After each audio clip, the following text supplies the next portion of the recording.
Still Rock one more. and roll! OmniDog! Hey, OmniCat! Now here's the OmniDog and OmniCat show. It's the place to sit if you'd like to know more about the books that they've read. Kristan likes Lumberjanes and Steven just likes to grow Jimmy Olsen. And you're in luck, because they're ahead. OmniCat!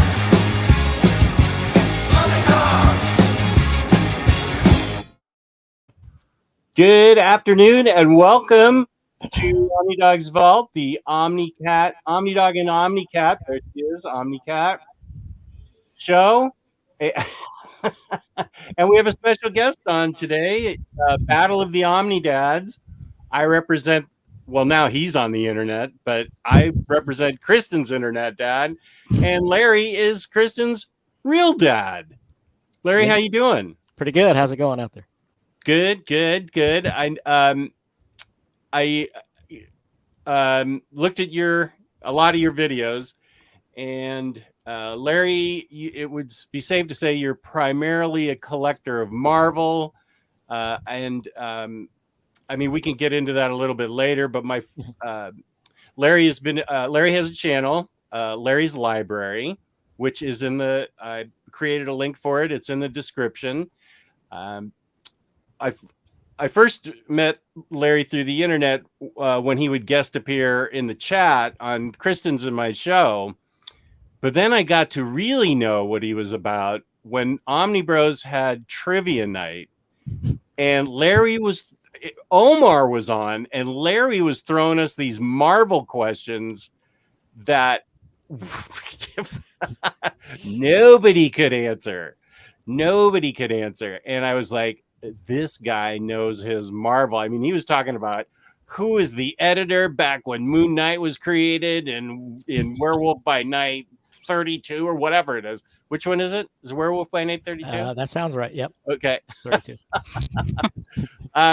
One thing I wanted to ask you, I watched your top 10 video, and it's all Marvel characters, which is of course fine. I think we tend to grow up, either guys our age grew up liking either DC or Marvel, and then yeah, it was a really tense rivalry. I mean, they were camps. Really. Yeah, I didn't have enough nerdy friends to get into any arguments with, but I read the book Slugfest, and it talked about how those were the only two publishers back then, and kids gravitated towards one or the other. You rarely met another kid who liked both.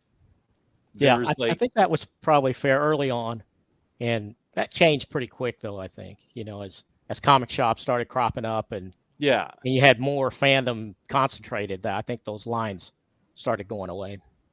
Well, and one of the only ways, I'm a couple years older than you are, I think. The only way I could get comic books back in the day was in the drugstore on a spinner rack. You didn't have a comic book store. I mean, they had them. I grew up in Northern California, so if I went to San Jose or San Francisco, some bigger city that specialized or a used bookstore or something, but otherwise the only delivery system was that spinner rack in the drugstore for me.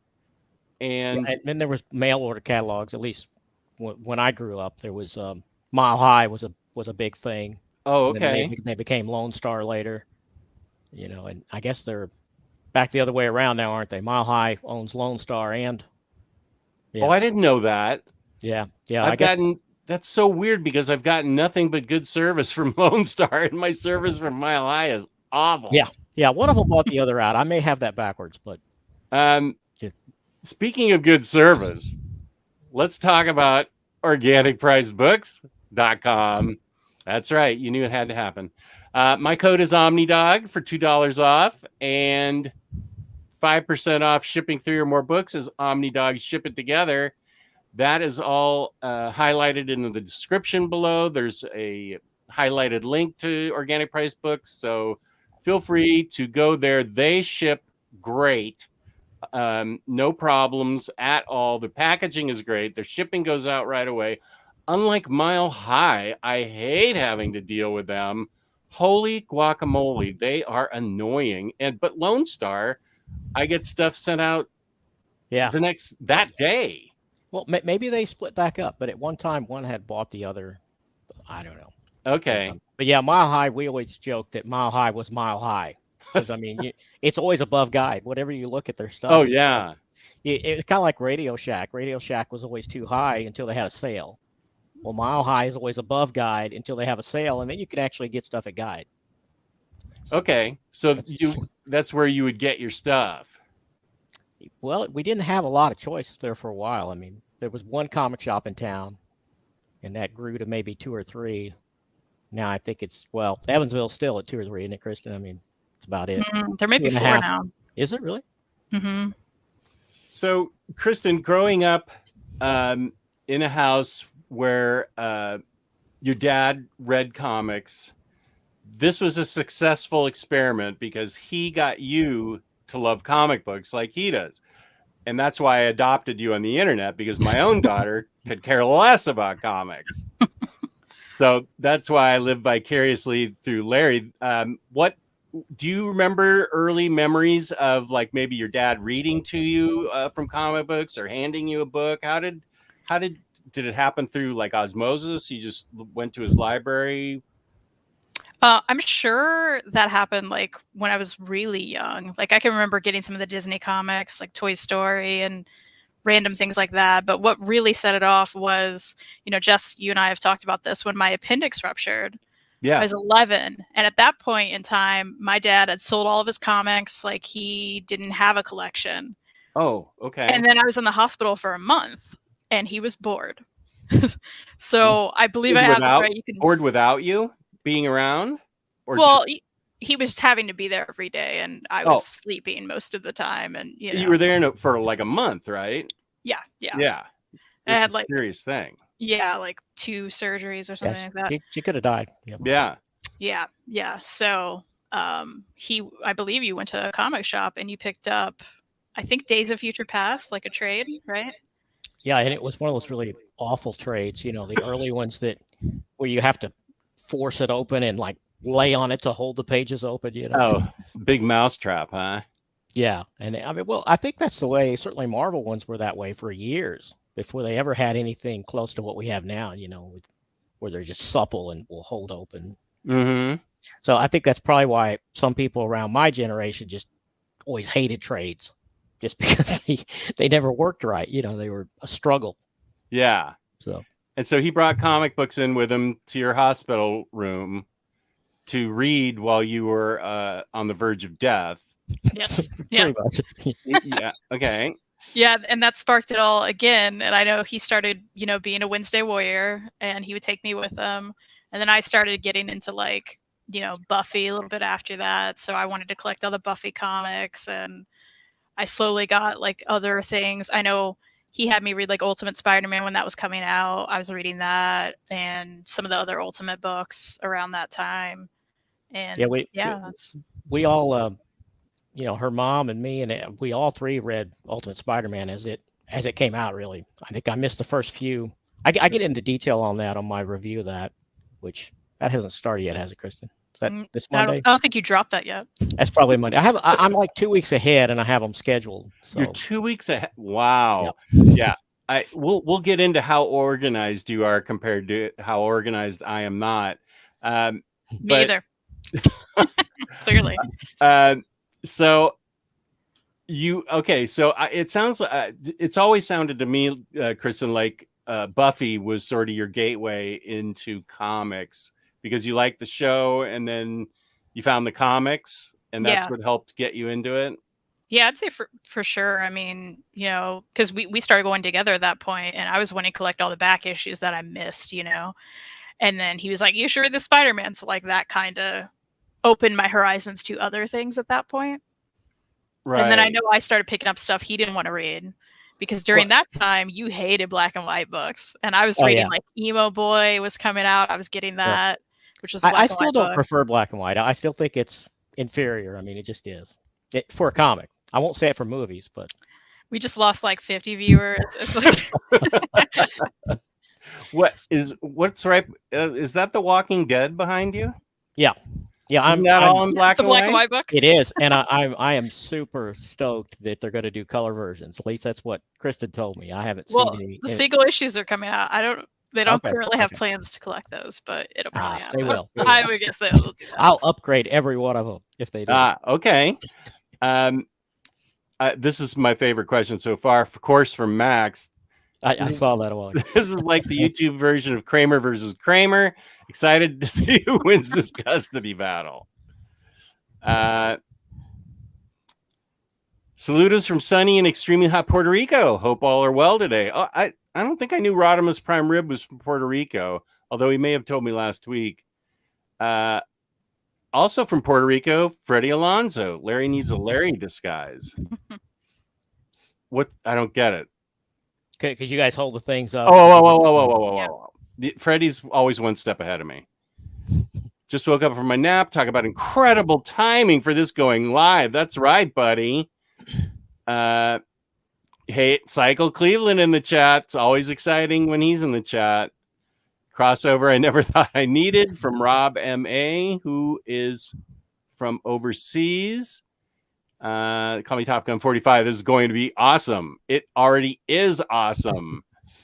From Jose in Singapore, now we have Larry Dad for Marvelous, Uncle Jess for DC Licious, and Kristan Verse for Indie Sweetness. Love this chat more. Yeah, you got everything covered now. Yeah, there is the whole Kristan Verse. That's true. Yeah, there's a whole Kristan. She dragged me through it, the whole way. Kicking and screaming. Okay, Larry, have you read Azadora? I have not. No. I haven't made him read much manga, but I did give him an Ito book, and he read that. Oh, what'd you think about that? I liked it. Which one was it? There's been two. One of the short story. Well, yeah, I guess I gave you. Did I give you two? Yep. Two of the short story collections. I can't remember. I think Shiver Oh. and Fragments of Horror. There might be something here. I've got them in alphabetical order by author's last name. Yeah, we'll get into your collection in a second. Your organizational abilities. I watched your library tour, and of course, what Kristan? Let me see if you can guess. What in seeing your dad's library? Mm-hmm. What do you think I was the most jealous of?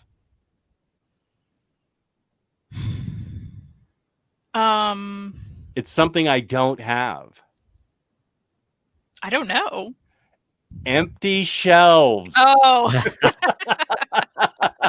yeah, that's it for sure. See, if I took all of my unread books and put them on those shelves, I mean, I'd still have maybe one empty one, but I wouldn't have three tiers. But you have a place for your read books. Yeah. You have another place for your unread. All this is read. All this is read. Right. You have a place for everything read. You have a place for your unread books, and then it even has bled into the bedroom where I don't know how you got away with this. I certainly couldn't. Where you have a bunch of she treats me like a king. I mean, it's unreal. It's it's you have your like immediate read stuff. You're going to there was something you had to read first, and then you were going to get into Swamp Thing, and then it's extremely orderly. Were you in the military? No, you were. No, I think I'm just obsessive about some things, and there's good and bad to that, Well, at least you always know where to find your stuff. That's my problem. Yeah. I'm like, oh, this book's awesome. I can't wait to reid it. It comes in, set it down. I did lose a microphone that I bought, which is crazy. Oh, I feel better. Because I don't typically lose things. Well, this was a lapel mic, a little one that I had bought before I bought these. What are those called? Bombaliers? Lavalier. Yeah. Bombardier. It's a bombardier. And I still think it might be better for my regular videos. But I won't know till I buy another one because I can't find it. It's small, but yeah, those get an awful lot of shirt noise. Yeah, I guess if you move too much. I can hear you perfectly fine with this setup. Well, but have you noticed if you watched any of my videos, like if you're watching another YouTube video, like say one of yours, and then you just switch to mine, you don't adjust the volume, it's too low, right? You have to kind of crank it a little few. Well, now that I know that, I'll go back. But I just watched your top 10 superheroes, which were all Marvel superheroes, which only makes sense once you see your collection. It's all Marvel. And I don't remember almost, sorry? There were a few almost that were not Marvel that didn't quite make my cutoff. I started with about 40 and I chopped it down to 10. So. Yeah, you were saying things like Conan and other properties, Godzilla. They had to be Croft superheroes. Almost made it. What did? Laura Croft almost made it. Tomb Raider. Yeah. Oh, okay. But she's that's a comic adaptation. Yeah, right. Adaptation. Disqualified, yeah. So, but I didn't notice a problem with your sound in that video. Top 10. Maybe it's just me. I'll listen again, but another thing that sets you apart from me is you actually edit, where I don't edit anything. If it was doing my top 10, I'd be going, this book is number 10, and then I'd hold up another book. Well, see, this one's number 9, but you had yours very nicely edited, where you could actually see that. Oh, nice! I just happen to have this nearby. Yeah, I don't have that nice. Have you read Wind yet, Larry? I have not. It's good. Not. Oh boy, is it good! It's fun. Okay. You'd probably like it. It's a fun fantasy. It is very fun fantasy. Where was I going with it? Oh, but you also edit your videos, where as I don't. Well, probably though, if I could deliver my stuff the first take, I might not have to edit as much. So you're smooth on camera, and I'm not. You should see what I cut out. You should. The audience gets what I put out first take, whether I F it up or not. I'm not going. If I'm 12 minutes into a video and I drop the book, I'm like, okay, wait a sec. I'm just going to pick up the book here, and I'm not going to edit anything out. The last few I edited, I don't know if they've went up yet, because, I'm starting to get enough in the catalog now that I don't remember which was in which, but where I've misspoke or said the wrong word, like I said, Secret Avengers the other day, and I meant to say Secret Invasion. So instead of reshooting that stuff, I put up a little graphic that corrects myself. I'm starting to do that now. Save a lot of time. I don't even know how to do that. Here's him chiming in with a dig on me. Nice hearing that Larry has put a runway of videos ahead of time. You've put up a catalog already of things to be loaded. You could learn a lot here, Jess. Winky face. Yeah, okay, buddy. I get it. I don't have 3 weeks set up like Larry does. Mine are more spontaneous than that, which it means I'm out of ideas, is what it means. Well, I'm still working a full-time job, so I've really got to be careful to not promise something I can't deliver.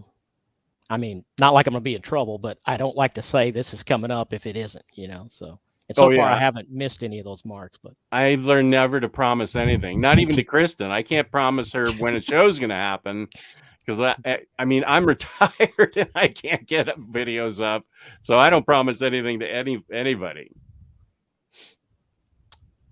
Also, it is super odd to write Larry instead of OmniDad. I don't know how you do it, Kristan. Well, the way I get around it is I don't call him either one. Yeah, just call him Dad. Dad. Craig Stewart, hi everyone. Hope the stream's going well. Just finished one of Larry's favorite books and characters. Yeah, Jessica Jones Alias, and now I'm here. Good to have you here, Craig. That was one of Larry's top 10 characters, was Jessica Jones. In that video where you're doing your top 10 characters, you were saying a lot about their creators and where they first appeared. Do you have that all memorized, or was there a card? Oh, no. I'll research it. I mean, some of that stuff I know, but I always still look it up just to make sure that I'm accurate. Okay, you look it up, but you don't have a note card. Well, I do a little outline in Word, and then I have that on the screen. Okay. Yeah, but it's just like an outline. I'm not reading it word for word, but I have bullet points and yeah. Yeah. Okay, now I feel a lot better. I was like, God, the guy's just looking at the camera, reeling off these first appearances drawn by Don Heck and co-written by Larry Lieber and everything. What? I mean, he could still do a lot of that, though. I believe it, because he was baffling us on trivia night with the Omni Bros. I think it was back in 2019 with just these. I mean, they were legit questions, but they were like editorial decisions that were made that changed the character about the beginnings of Mount Wundagore. So I can't remember what it was, but it was, we would just look at it and go, you've stumped us, buddy. Nobody here can come up with it. Yeah, that was fun. Let's see. Please hit the like button, everyone, while you're here. We would appreciate it if you could hit the like button, and subscribe afterwards. You may comment as you wished, and talk to Larry. Larry's YouTube channel, once again, is Larry's Library. And Kristan has a YouTube channel, The Comic Slayer, where she interviews her dad. That was a monumental moment, because I've been asking Kristan to get on the air for months. And then all of a sudden it shows up. She's with this guy. Oh, okay. It's her dad. So, but at least she got a video up, which I thought was great. I got a question for you, Jess. Do you remember specific subscriber count milestones for your channel? As far as when you hit different ones. The only reason I know the one coming up is I'm about 20 people from 7,000. Yeah. And I got a huge box of books from Organic Prize Books, and JP said, why don't you give them away for your 7,000th? I think 100 and 1,000 were the only ones I ever told my wife about. Because in the beginning I was like, oh gosh, if I give this web address to my therapist and my sister-in-laws, maybe I can get up to 10 people to watch me. And so when I hit 100, that was a big deal. And then when I hit 1,000, I was like, 1,000 people want to hear what I have to say? Wow. Yeah, I was super nervous to get 100, because 100 is, you may not remember, you've had thousands for so long, but you can't have the short URL until you hit 100. And I really wanted that. Oh, I didn't know that. Yeah, you have the big long one with about 18 characters until you hit 100. Oh, and then it's easier for you to copy you can and choose something. Yeah, like mine is just YouTube/Larry's Library, and you're there. And when I was researching the name I was going to use for the channel, there's a couple different Larry's Library or variations on that, and the biggest one is some like small county library somewhere where they have a puppet show, and it's Larry the librarian. And I was so afraid they were going to take my URL, because you can't have more than one with the same. So yeah, I was nervous to get that. Just wait till they steal your Instagram name and your Gmail name. I don't even have my own names for IG or Gmail. And I never heard Web Hobbit years ago. So I saw that, but Web Hobbit. Yeah. What, you're a big Tolkien fan. You have a whole Tolkien shrine type dedicated area. So your roots in fantasy are well established. Yeah. So that's good. Yeah, he even made the Tolkien estate mad at him. Oh man, I wish I had got that out here so I could show you. You should have. Oh, wait, what's this now? He had webhobbit.com and Tolkien's estate. Yeah, both of them. Cinema cease and desist. Well, not Tolkien's estate, but Saul Zentz, the guy that produces the movies, and he holds the rights to the films. He died a couple years ago. I mean, he was a right bastard, because he went around doing. Well, he's the guy. He's famous for suing John Fogerty. Do you remember? Yeah, that? And Fogerty had that song "Zantz Can't Dance." Right. Well, that's about him, and that's the guy that came after me. So the guy that came after John Fogerty also came after me. So it's kind of cool. I had the Centerfield album still sealed, and it had the Zantz Can't Dance before it got changed to Vance Can't Dance or something. But it was right before the first Lord of the Rings movie came out. that he hired some high-powered California lawyers, and he went around and just took it from everyone all over the globe. People, there was one case I looked at where a guy had named his boat Gandalf. It was in the UK, and he made him change the name of the boat. I mean, it was crazy. Yeah, I doubt many people were sad to see him go, except for probably not. I'm not going to say anything nice about that guy because he wrecked John Fogerty. Well, he really tried to. He lost ultimately, but did he? Because Fogerty played his guitar in the courtroom to prove that he couldn't do a song that didn't sound like CCR because that's the way he. Yeah. Okay, good. So he did win in the end, but I didn't know that. Okay, good. Well, see, there's all kinds of things I'm learning here, not about comics necessarily, but about jerks who sue and then die. Good. Yeah. So I've still got the letters and stuff that they sent me. And so how did you keep WebHobbit? Well, I let them have the URLs, webhobbit.com and webhobbit.net. I managed to get a couple $100 out of them for the two. Oh, I probably could have got thousands, but I wasn't savvy enough to. The Hobbit's Vault. I think in something like this you could get away with it. It's just I had the domains. Okay. The actual external domains. Yeah, I can see where that's a big deal. And so they were going to sue with these high-powered attorneys unless you gave these things over. Yeah. And at first they just wanted me to give it to them. And I was like, well, surely you could pay me something for these. That's amazing. Okay, so your nickname then is Web Hobbit. Yeah, and they can't really do anything about that. I guess if you were huge enough and you were like making money with that, they could probably stop it.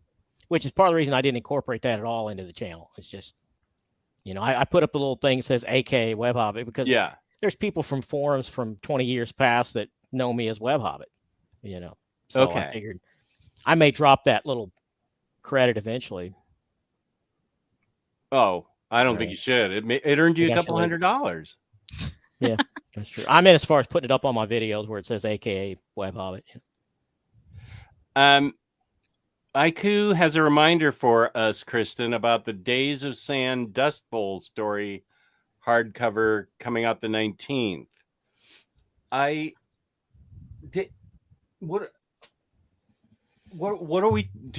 you familiar with this, Kristan? It sounds familiar to me that I was looking out for this, but I can't remember why. Yeah, because I believe he recommended it a few times.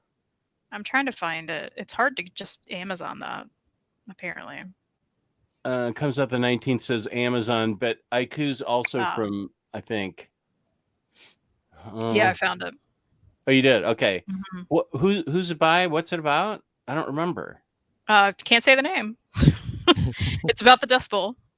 But he's recommended it to us, and it's finally being translated, I believe, is what's happening. So about the American Dust Bowl. That's interesting. My mother lived through that. It's got a good cover.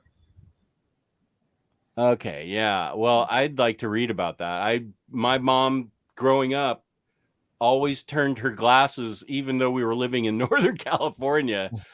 All the dishes and glasses went upside down in the cupboard because that way dust didn't get in them. That's how they had to do it in Kansas, where she grew up.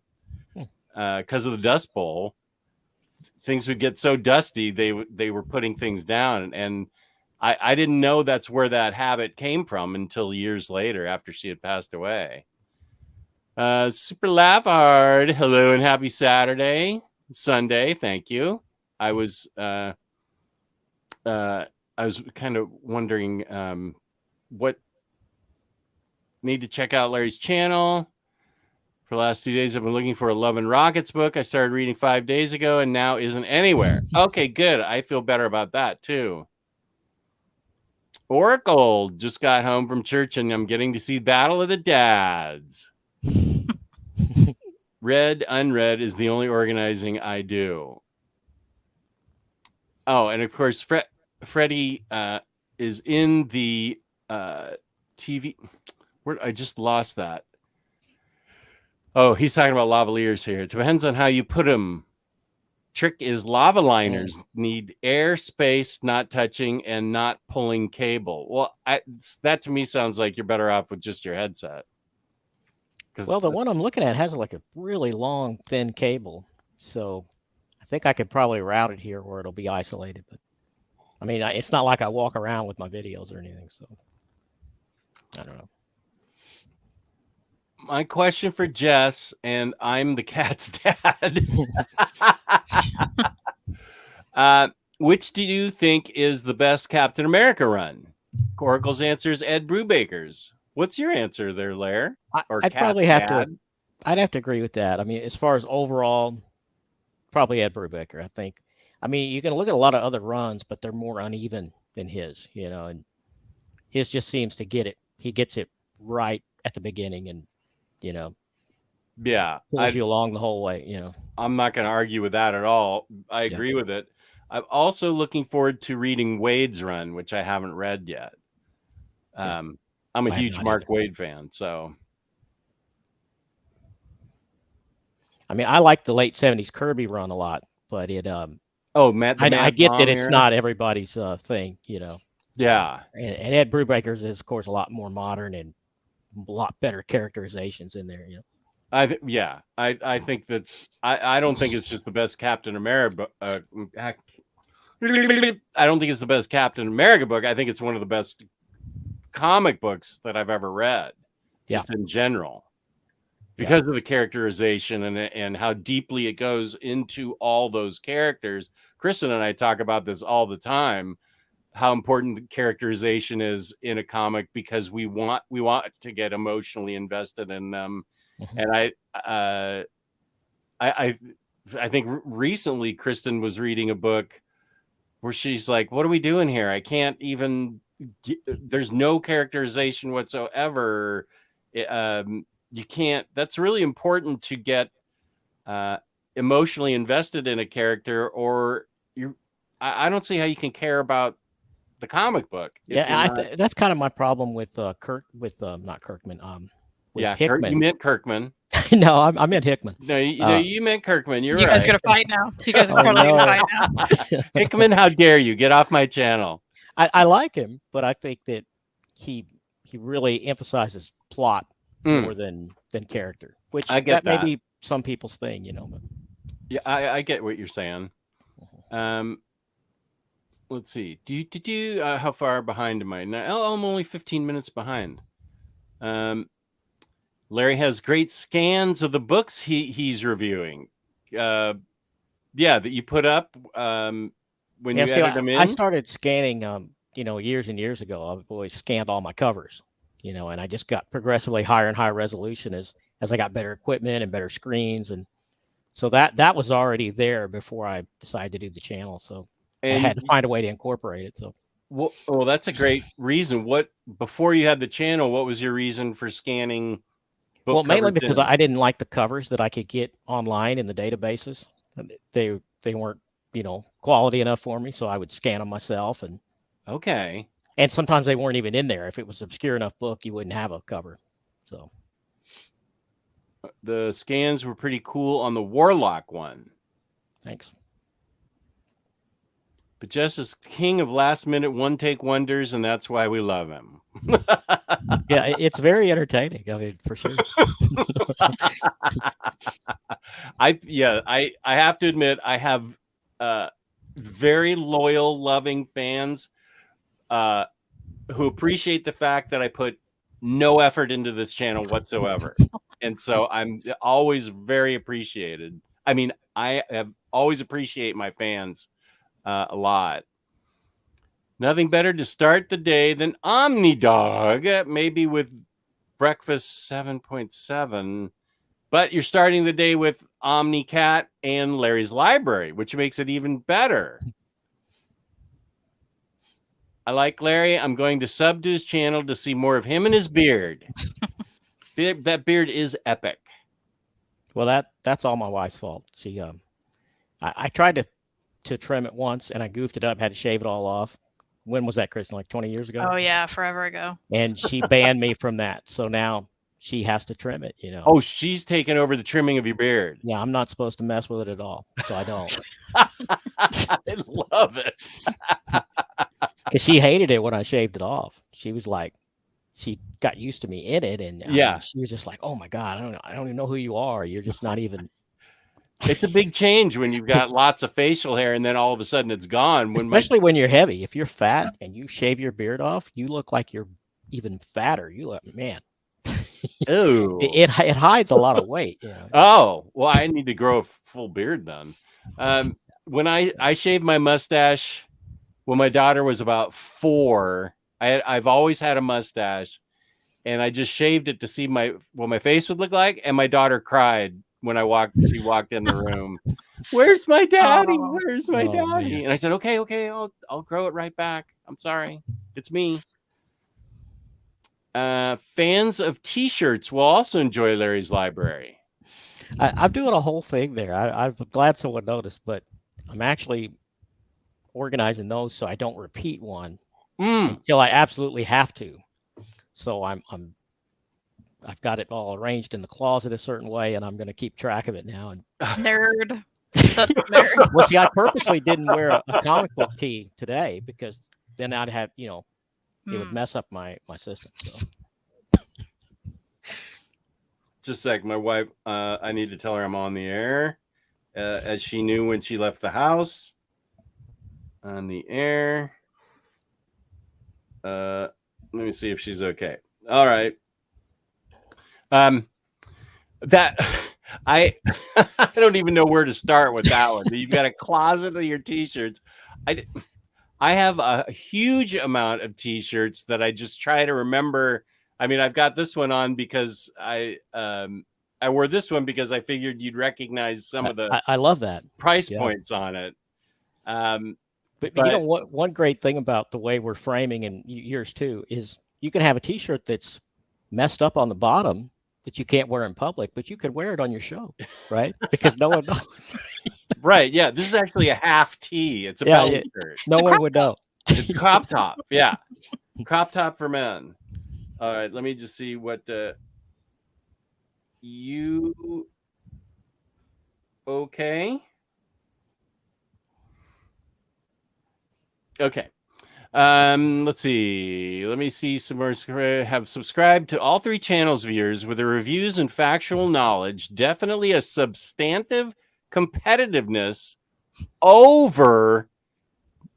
Well, it's near mint condition, but he's calling. Well, you could call it near Marvel condition. I think he did it on purpose. That is a really high bar. I mean, that is a very nice comment, and I only make fun of Omar when I'm awake.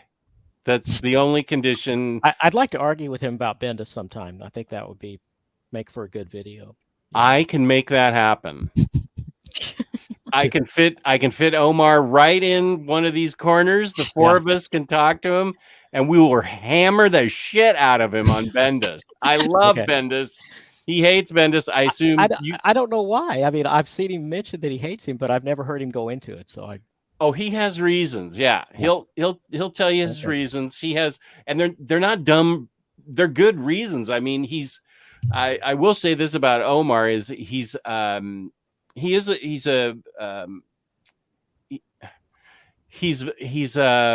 he criticizes something, it's not without thought. He's not shallow. Yeah. It's something that bothers him repeatedly about a creator if he doesn't like him.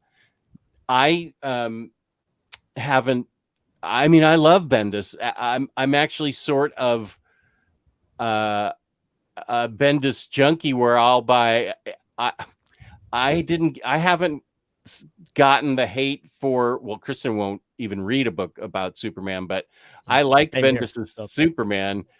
Did she get her distaste for Superman from you? She did. Yep. Why do I have you two on the air with me? What is this? See, to me, that the whole Superman thing is the not interested. Way. I'm cutting you off. I'm muting you. Okay, I'll unmute you, but stop. Yeah, Bendis. I love. I haven't read Alias yet, but I've read a ton of Bendis. I've loved Bendis as Daredevil. Yeah. I mean, just name the Bendis stories, and I've liked him. I thought he wrote, and you guys probably wouldn't have read this book, but Batman Universe by Bendis was one of the best Batman stories was one of the best Batman books I've ever read. And Tom King's Superman, again, you're not going to care about that, was one of the best books. Superman books, they sort of they switched. I haven't read any of his Batman, but I like Batman. And if you think about it, he come from a crime background. Bendis did. I mean, he wrote a lot of hard, dark crime stuff before he got mainstream. So it makes sense he would do a good Batman. Well, it was part of that Walmart series where they released Walmart comics, and Tom King had a Superman comic and Bendis had a Batman comic, and then they collected them. And the whole Batman Universe book is really refreshing and interesting. I love it. If you're a Bendis fan, I think, and you're if you're open to Batman, I would highly recommend it.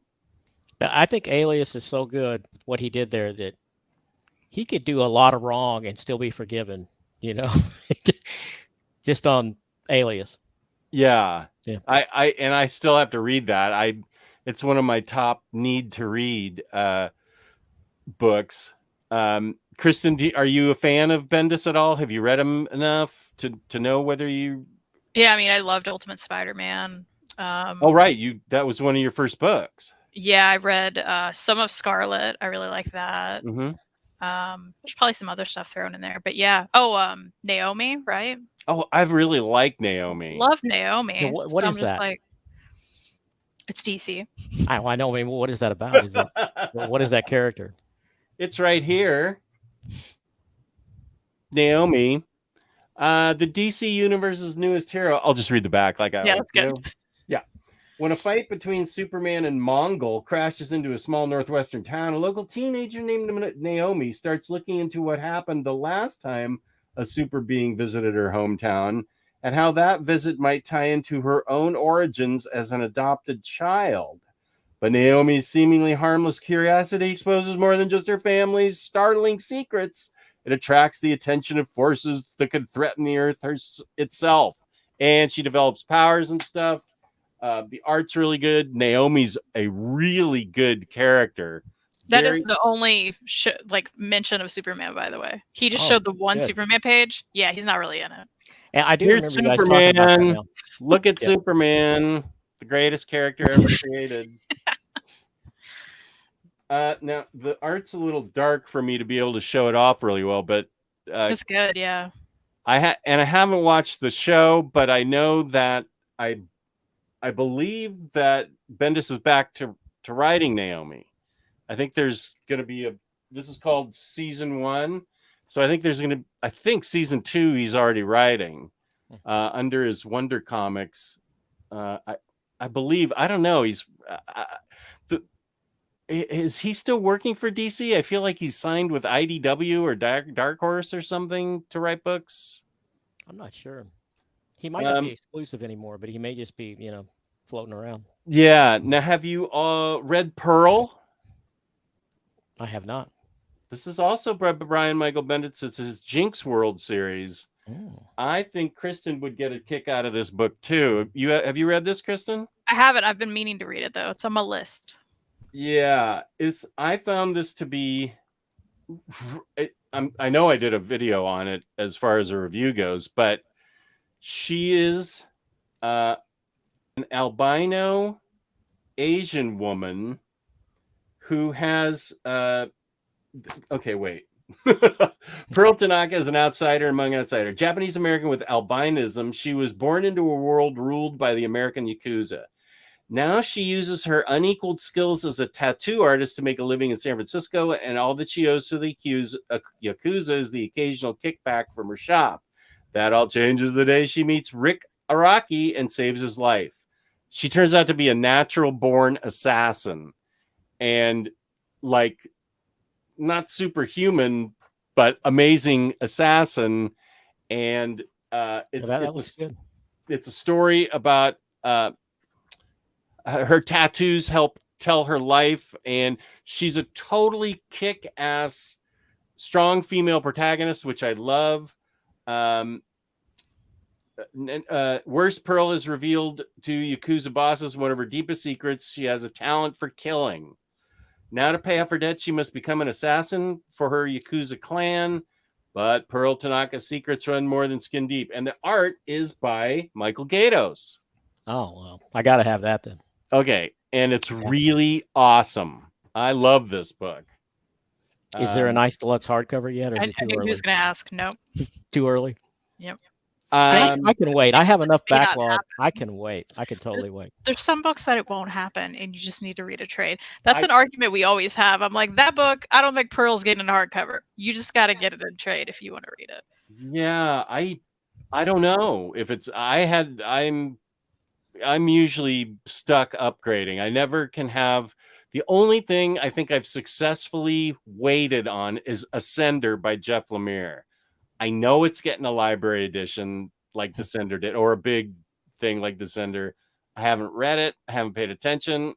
I'll read it when it comes out. Everything else I've had to upgrade. So if Pearl gets a hardcover, I don't know. I'll keep these. But if you like Bendis and Gaydos on Alias, they do a really interesting, excellent job on this book.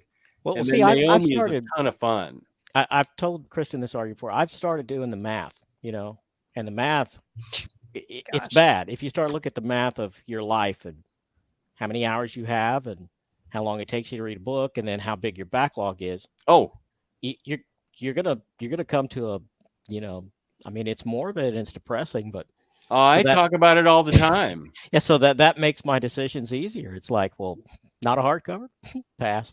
I don't. Okay, dude, but here's Bendis and Gaydos. Yeah, I mean, it sounds like a great work. Yeah, it's a lot of fun, and I do that math and joke about it all the time. I don't want to move all this stuff. I want to just drop dead in here and have my wife deal with it all. I don't want to box this stuff up. Yeah, I mean, have fun, Patty. I don't want to move this. I know I'm going to have to, but eventually. Let's see if I can catch up on some comments now that I'm 400 minutes behind. Happy Saturday to Joe Chip. Oh, back to the Dust Bowl. About a photographer being sent to the Dust Bowl area to document how the people live. Rodimus Prime just gave you a sub. Thanks. Gosh, you need 100 subs on here to have a decent Earl. I have like 4. Well, Max, you need to promote it more. Max is he's from the Netherlands. He's an incredibly talented jazz guitarist. Incredibly. Do you think that we as in comic book YouTube, has such an international audience? Is it because that comics are such a niche to begin with? Do you think? I'm sorry. What was the beginning of the question? Do you think we see so many international viewers because comic books are such a niche, even though they're popular in movies and TV? It's still a small market, right? Yeah. So we just attract them from all over the world. Then is it? I think that my theory is, and then, well, Kristan, what do you think? I really don't know. I've never thought about it. I'm trying to work you in the conversation. You don't have an answer? I think that, well, first of all, Kristan and I see more international viewers because our shows are on earlier in the day, and the time difference, they can actually tune in and see. Yeah. All live stuff. Yeah. Yeah. But I think that what impacted me the most was when I think Kristan was on Fangirls, and then Stepan Shajic said, was in the chat, and he said, he's a famous creator, and he said, a show about comics I'm watching. And so I think my theory is, and maybe, all the Europeans, Scandinavians, whatever, we don't get any from any of the Asian countries because I think the language barrier. Yeah. Max, grew up speaking English, as I think Aiku and a lot of other, like the German viewers and stuff grew up speaking English. I think it helps them feel connected. I'm here in America, but I still don't really have any friends in person to talk to. Yeah, same here. I mean, luckily my wife's into comics too, and my daughter. But I mean, as far as like people at work, oh yeah, zero. And yeah, and I think that's fairly normal for comic collectors. But I think it gives them a sense of inclusiveness. They're like, Max may be in the Netherlands, but here's a channel that talks about comics, and I understand it, and it's halfway interesting, and they'll tune in. And we do have a lot of viewers from Mexico and South America, and a lot of the Eastern European countries too. I really thought that the movies would change the nicheness of comic books, but doesn't seem to have done that, does it? To me, I mean, I don't think they've seen any. I don't think they've seen any increase from any of the movies. That doesn't look like it. But there is. I will say I'm taking advantage of this since I don't have a real life daughter that's interested in comics, and I've had to adopt online. Kristan, this 16-year-old girl that I used to babysit with our best friends saw the Black Widow movie and has seen all the Spider-Man movies.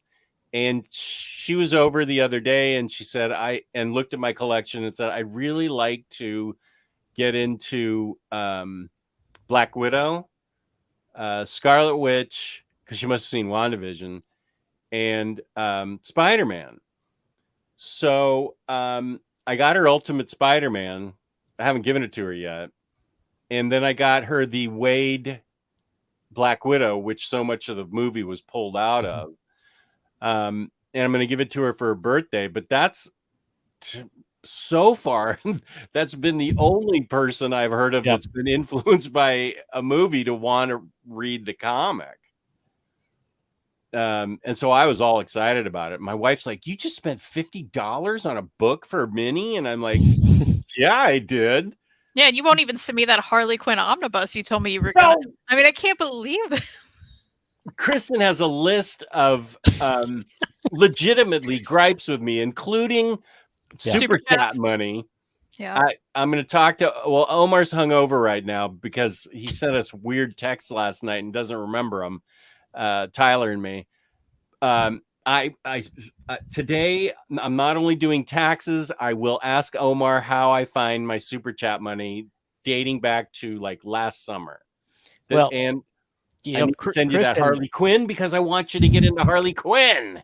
See, you're not alone in that though. Kristan, she's usually right. I mean, I hate to say it because that seems like it should be my thing, but it's her thing. She's almost always right. We argue about something. I mean, it's like, I'm going to say 8 out of 10 times I'm wrong to some degree compared to what she told me. Take it. Part of that is because she became a wife, and wives are always right about everything. She may have been right before that, but getting married, boom, cemented that always right status. I mean, you're not wrong. Hey, my birthday is 4/20. I'm just saying. Okay. He's writing it down. Well, see, I knew it was 4/20 because it's on my calendar. Kristan, the chat's going to take that the wrong way. Oh, everyone has. Kids, since I was little, have been like, what do you do on your birthday? Oh, yeah, we talked about that. Yeah. Okay, I get it. Okay. Okay, Kristan's always right. Let's move on. Can't stay, but I wanted to tell you that I love all of you. Like the stream and have a wonderful day. Thank you, buddy. This is from way back when we talk about Captain America. I think this is how far behind I get on these chats. Kirby, then Grunwald, then Brubaker. I haven't read all the Grunwald, but what I have read, it's really good. So Loving your channel, Larry, from Dan Jobson. Always love hearing stories from another veteran comic book reader. Question for you all. What is your favorite era of the X-Men? So easy. Claremont. Well, Claremont, but specifically Claremont Byrne. Claremont Byrne. And then a little bit after that. But. And do you have a favorite era? I mean, I haven't read that far back yet, but I still love Astonishing. So the first one, the one with the weed and Astonishing. Well, yeah.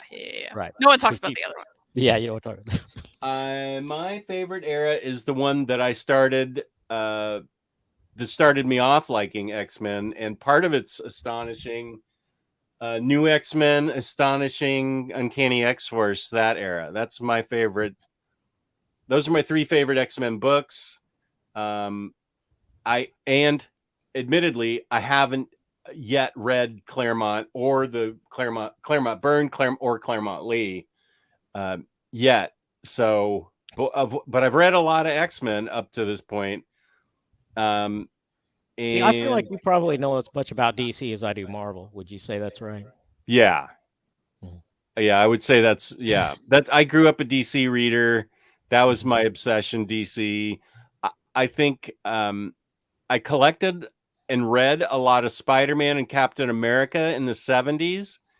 I kept them in good shape, fortunately, and they're helping pay for my health insurance now. But yeah, I would say that I don't know that it's encyclopedic maybe as yours is. I can name creators and artists and stuff. But there's big chunks that I haven't read. Like I haven't read any of the new Krypton era of Superman, and that was a big chunk of. That's a big chunk that's missing. I think the whole thing's become so large that nobody can cover all that. I mean, well, yeah. And I'm missing a big chunk of Batman. I haven't read the Paul Dini stuff, so and that's kind of critical. I definitely need to stay. I can't afford to get dementia until I'm about 100, because it's going to take me another 40 years to read these books. Yeah, I've thought about that before, and another thing I think, and I worry about, well, what if my sight goes? Oh my God! Oh, hey, that's a horror show. I mean, think about that. Don't say that. I mean, it's awful. The prospect is bleak. It really is. Just a couple of old guys talking about death on a Sunday. Yeah, what a great time. Yeah. I haven't uploaded videos for a few months now, but and you're jamming me up. Jeez, him. I've started his stuff. I like it. I like him. Oh, he's influenced me greatly. He's the one that helped me learn to downsize and create a collection I love. But I have started using the community message board polls to get out some interesting answers regarding people's collecting habits. See, that's a rough spot for me because YouTube won't let you have that community tab until you have 1,000 subs. Oh, is that right? They hold everything in tiers, I didn't know that. Yeah. I didn't even know how to use the community tab until last year. See, I was a YouTube junkie for years before I even thought about really having a channel. So. Okay, yeah, and I don't do social media hardly at all. I don't care for Twitter. I post occasionally on Instagram, but I also don't want to watch anybody else's YouTube channel because I don't want to get influenced by their opinion. Hey, I'm starting to do that now because, I mean, there's lots of Omar stuff I would have watched, and I'm like, man, I can't watch that yet because I'm getting ready to do one on that. Yeah. So I just don't watch anything. I don't even watch my own channel, but I watch Leary's Library and the Comic Slayer. Of course. Because I know those people. Oh, am I there? Oh, wow. I didn't know that I was there. You were real close earlier today, but I don't know that I'm there yet. And I don't wait. I'd have to go in 6.98. That's the last I've seen, but yeah. So that means I need 20 more people or 200 more people? Yeah. I need I need 0.02 more people. if you watch those numbers too much, it'll kill you, because there's like 3 different places, that gets reported. And for the longest time, mine didn't match. They'd be off by 2 or 3 or 4. And so yeah, it'll drive you crazy if you look at it too much. Oh, I only know one place to look, and that's my home. Well, if you look in Studio, and if you look under the monetization, there's sometimes a different number there than in the other spots. Oh, here's a compliment for you, Larry. It's not too bad. It's pretty soft. It's because his wife trims it. Yeah. Thanks. Has Brubaker even written a bad book? Yes. Yes. You know which one. And we agree on that. Oh boy. Okay, we agree on that one. In fact, really, he should never ever try to write any X-Men again, because he was terrible at it, I think. Do you think any of that was editorial interference? I don't know. I wouldn't doubt it, but I don't know that he's great at team books, period. Is he? With a large cast, he did. Team books. I don't know what else he's tried to write team books wise. Brubaker. I think Secret Avengers, but that was like that didn't last very long, did it? I've heard. I haven't read that, but I've heard that it's really good. Yeah, I liked it. What I read. Did that took place during the Dark Reign, maybe? Dark Reign era? Close around there. Larry's so organized. Yes, he is. Just can't wear half a shirt because he gets up all the time. I have to stretch my legs or else they start to hurt. Yeah, that is true. Well, and you're constantly grabbing books off other shelves. That's true. It's good that I had these Bendis books loaded right here to show you with Pearl and Naomi. I'm interested still in right. Yeah, we agreed. Okay, yeah, it was wait, I root bearded. It was so bad. It was the Shi'ar Empire thing, right, the retcon with Krakoa Island and all that. The retcon with the ninth brother of Summer's brother, whatever. Lost Summer's brother, and oh my gosh, I hated that book. Yeah, the only thing I liked about it was that Mark Silvestri art that was in some of it. Boy, that was nice. The only thing I liked about that book is when it was over and I threw it out. Yeah. I should have kept it I can always pull it up on Marvel Unlimited for my Don't Read This, Read That series. Boom, there's an idea. Thank you. Just a sec. Okay, Brubaker. Fucking X-Men. Read. You have to call it that. Okay. I still can't think of the name of that. What is the name of that, Kristan? The Brubaker book? Yeah, it's Isn't it Deadly Genesis or something? Exactly. That's Deadly Genesis. Haven't even read it. Nailed it. Yeah. Some awesome covers. Silvestri did almost all the covers on those. Really good. I think he did the interiors too, didn't he? I wouldn't know. You couldn't get past it to find out. Yeah. No, I don't think I. Yeah. But no. If it's a bad story, I probably don't even pay attention to the art. Oh no, that's not true. I just read Gen 13, and the art was great, even though the story was sort of meh. Is there anything that you want Kristan to read that so far she's pushed back on? I know you push back on a lot of stuff Kristan suggests to you. Yeah. Have you suggested something to Kristan that she's like, Dad, no, come on, just let's get ice cream or something? Well, she's going to read the Doug Minch Moon Knight Omni. She just hasn't done it yet. But yeah. Oh. So. Speaking of Moon Knight, let's talk about Moon Knight. Who's your favorite Moon Knight? What's your favorite Moon Knight run? Is it the Minch run? The Minch Sienkiewicz, yeah, the first series. I never know how to say his name. Minch. That's Minch. Okay. Minch. So that's your favorite Moon Knight run?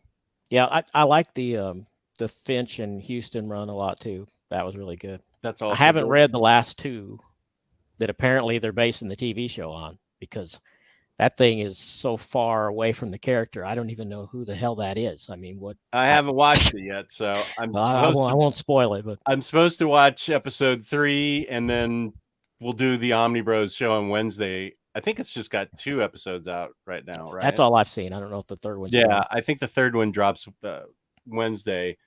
So disappointed. Is it Mr. Knight? Is that who's in it? Like, are they calling it Mr. Knight?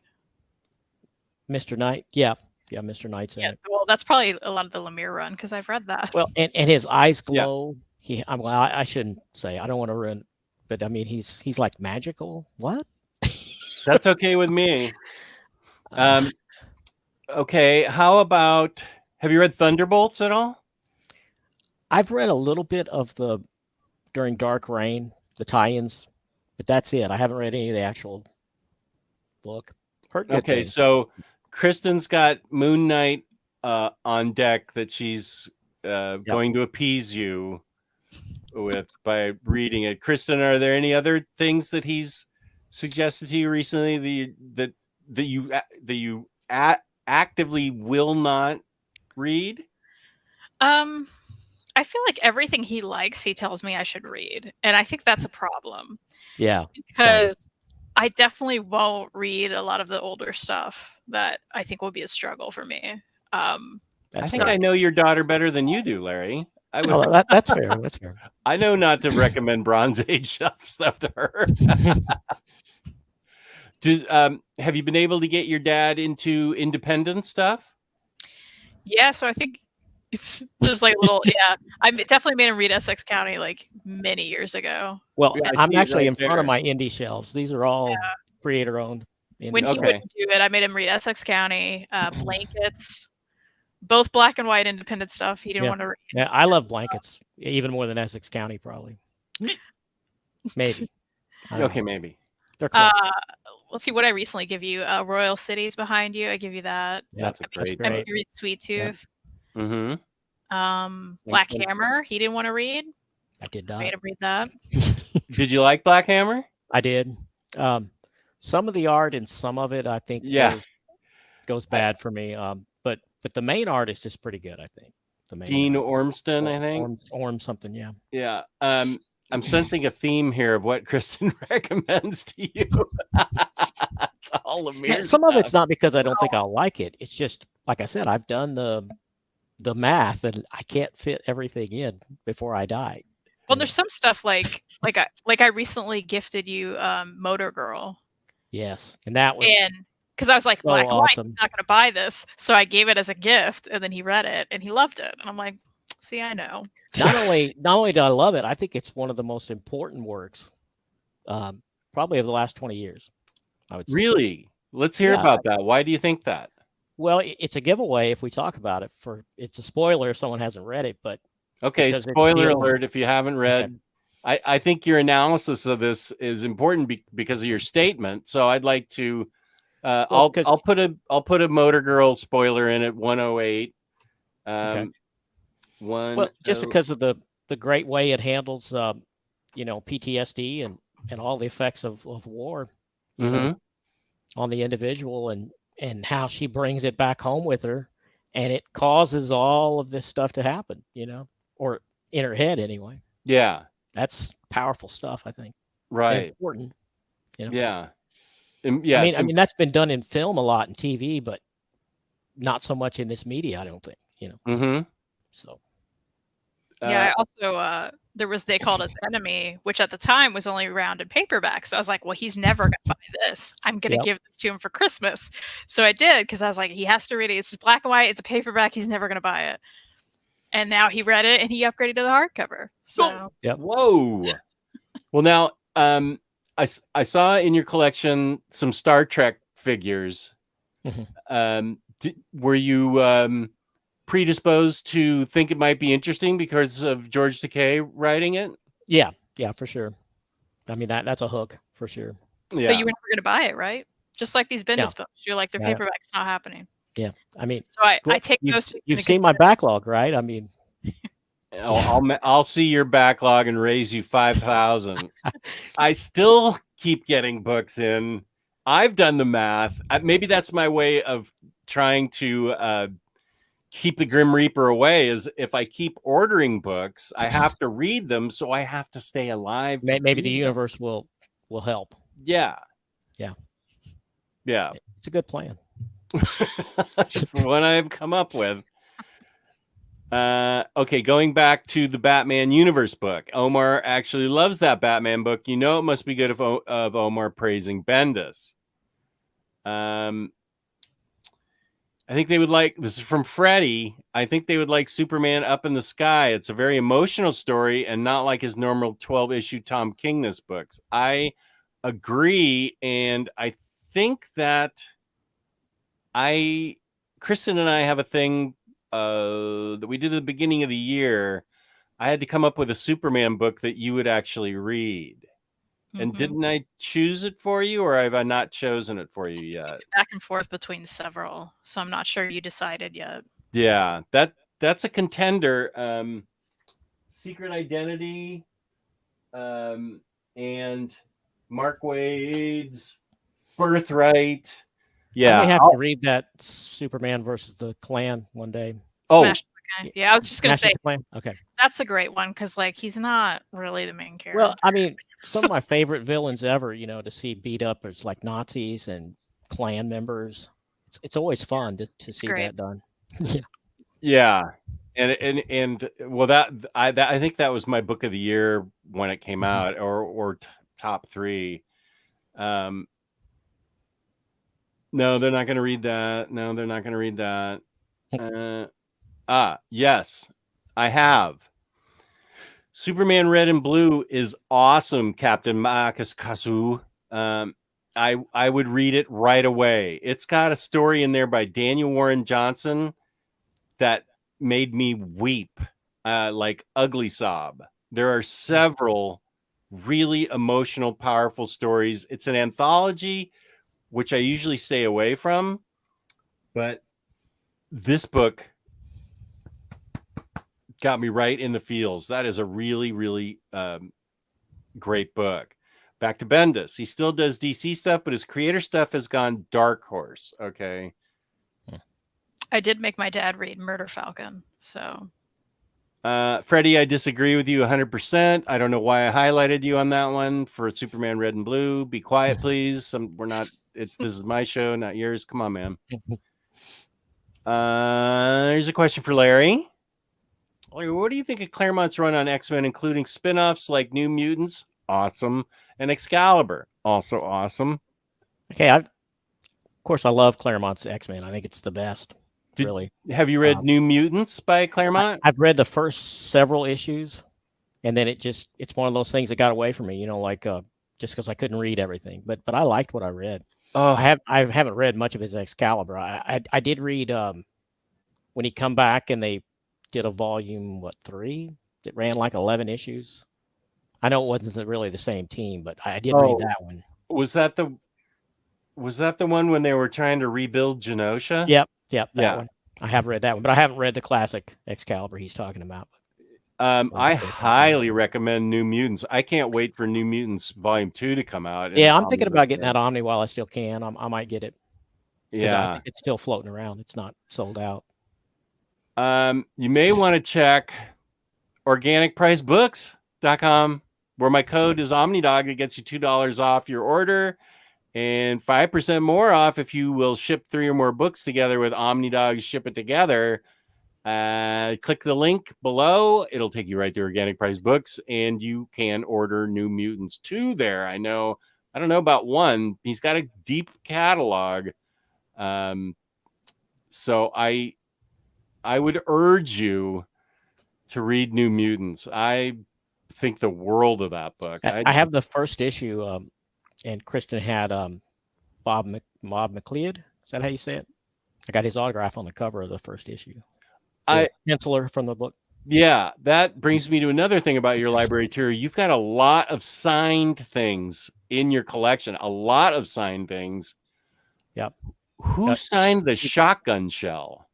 Oh, that is Terry Moore or Tony Moore? Tony Moore. See, I get those confused. Yeah, this is Tony Moore.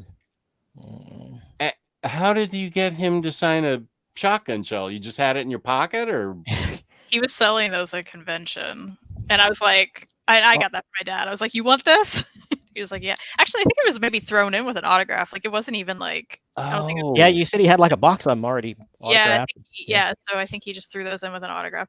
Most of my dad's autograph collection came from me. Yeah, almost all of it, all but like a handful. You go to conventions and stuff and get stuff signed for him? Yeah, so like Reed and I will have already been going to a con, and I'm like, "Hey, here's the list. Like, what do you need?" And then I just go through my collection.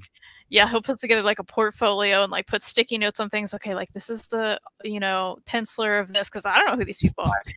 And then I'll go wait in line and be like, I don't know what to say to this guy. I don't know what he's doing.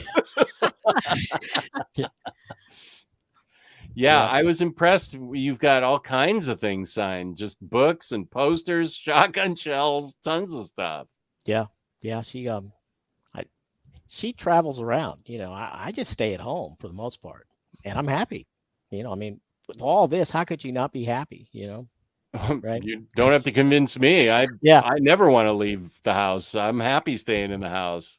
I mean, I've only been to one really big con, but I would like to go to one more before I die, probably. So we went to several cons when I was like a kid. Well, that's true. But only one really big comic book con. That's true. Yeah. I guess the other ones were Buffy and Angel cons. Yeah, they had some related stuff, but yeah. Oh, BuffyCon, you must have been going crazy over. I was a teenager and I was like, let's go. Where was it? Was that in Kentucky? Chicago. Chicago. Did we go to 2? Was it? Yeah. 2 like back to back. Yeah, they had like dedicated Buffy and Angel cons. While the show was still on. So it was they were huge. I am so far behind on remarks. I'm so sorry, people. I'm like half an hour behind. Okay, this is back to the international question. Aiku's met Tolga Burke here and on the Facebook group in where Aiku lives, and went comic shopping with him a few times. That's awesome. We're still talking about. I have a few coworkers and friends that like comics, but don't really read much or stopped in a particular event. Yeah, I bet. Maddie is the only person that I know that went from movie to comics. Oh, I didn't actually know that. Yeah, I was going to mention her because it's like clearly that's a big get, right? Because she's like very into them now. She's producing content. Yeah. So I think there's probably more than we realize, but maybe not enough to change things. Captain Makasu MCU is the reason I got in comics. Chris Original SRB, I got into comics because of the first Iron Man movie. And Larry also thinks the first Iron Man movie, he agrees with me that it is a fantastic movie. I think the best adaptation ever so far, I think. I don't disagree with you there at all. Although I found it interesting that I don't pay attention to an actor's height, so you thought he was a little short? See, you would if you were a short man. Oh. You would care then. He has a list. He what? He has a short hero list. Oh, it's pretty short. Nice. Hayden calling you out. The only time Kristan's ever been wrong is thinking Angel Season 5 is good. Here's the thing, Hayden. Season 5 wasn't only good, it's the best Angel season. Oh. And that's the truth. What do you have to say to that, Hayden, in 20 minutes when I get to you? Just subscribe to Larry's channel. Awesome. Here's N-Man40. Few random people I know who became interested in comics because of MCU all said they enjoyed the comics they read better than the movies and wish the characters' stories were more like the comics. Going for the next Imaginaut multi-comment. Oh, here's a new viewer from Scotland. Love the channel, Jess. Can't stay right now, but we'll watch tomorrow whilst at work. Tomorrow. I understand that it's tomorrow. Right on, dude. Thank you. I rounded up. Well, I can't give the books away until I hit 7,000. So I need 0.02 more people. I have a Chrome extension that takes away all the subs, comments, and views. Counts on the YouTube when turned on. Very helpful not to give a. Well, that's probably healthy, but I actually went the opposite, and I have a little extension that brings the dislike back into full view, and you can actually, you can use it. Oh, okay. Yeah, I'm surprised they haven't patched that yet. To where. They did that on purpose. Well, right, they took it away, but then right away people had extensions to bring it back, and I installed it, and it's still functioning months later. Oh, okay. YouTube would have, patched that. Oh, to make it not work. Right. Oh, okay. Jess is so behind in the chat. I doubt this message will even make it on the show. See, he's right. Captain Akasu likes the title of the video. That was courtesy of Kristan. I liked Brubaker's X-Men run. Well, that's enough of that comment. Yeah, Max Appleman, it's a OmniDads show staple. Hey, what are you talking about? I'm catching up. Too many crickets. Better start planning to live longer. Yeah, we are talking about death a lot. I know Larry mentioned the artwork is a priority for him. I'm curious what he thinks of Lemire's artwork. Well, I'm not a huge fan. I think his backgrounds. I'm right about. His backgrounds and his buildings are awesome. It's just his people. But I like Lemire's stuff despite his art. It's an acquired taste, then you're saying. Yeah.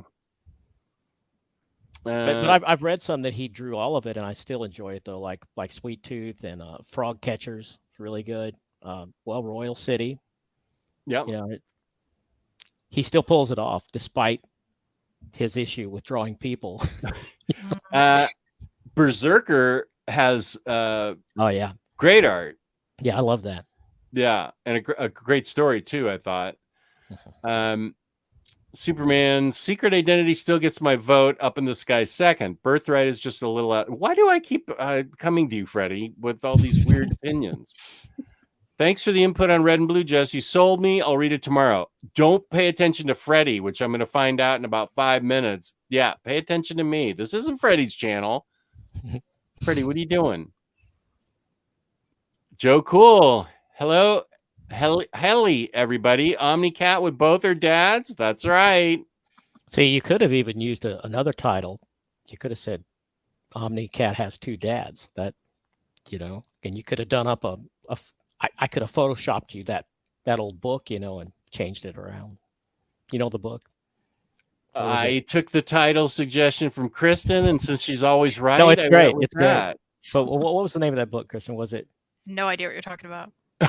It was to help kids with gay parents. It was a real early book on the subject. It was like Tommy has two dads, or Joe has two moms, or something like that. It's a famous book. You guys don't know what I'm talking about? Must not be that famous. Is it famous? Someone in the chat will look it up, maybe. Larry's got a nice channel. New video tomorrow, right? Yeah, midnight tonight scheduled. So look at that. Joe Goose, just want to say thanks for making my Sunday better. Joe, do us a favor and hit the like button. Everybody, please hit the like button. We're going to skip that comment because I think it would upset Kristan. It already has. Yeah, we'll skip those too. Hey, I'm caught up. Ha! Larry, what current Marvel comic run is the best right now, in your opinion, from Dalmaticus? Well, see, I don't think I'm reading anything current, as far as still ongoing now. What? Oh, you concentrate more on the older stuff? Well, I've just collected editions, period. I'm kind of to that point where I'm, and I started having to make some hard decisions. Like, I love X-Men, but I've read a lot of great takes on the X-Men. And with my finite amount of hours left on planet Earth, do I need to get into another X-Men run? I mean, I love you, but I don't know that I can have you back on. I'm worried about dying. I wasn't paying attention. Because there's so much stuff in my back catalog I've not read anything of. Like I've got a Hellblazer Omni. I haven't touched that yet. I've got on and on like that. Kirby's Fourth World stuff, I've read some of it, but now I have those absolutes. So I can read all of it. Yeah. Well, I'm still subscribing to the theory that as long as I keep ordering books, the universe is going to keep me alive to read those books. Although my wife could kill me if she sees more books coming in the house. So it's kind of a double-edged sword. Captain Makasu wants a teaser about the video tomorrow, Larry. Are you comfortable giving us a tease, a little taste? I think tomorrow, I'm pretty sure that's the Ultimate Spider-Man Volume 1. Your review of it? Mm-hmm. Okay. I could look, but I'm pretty sure that's the one. That sounds right. Is that right? Yeah, I think that's right. Yeah, Max Appleman sent me a text the other day that said, "Sorry to tell you, Jess, X-Men Red, the new run, is great." And I said, "Why is that sorry?" And he said, "Because you said you didn't want to start reading any more X books." And I don't. I mean, I've had it.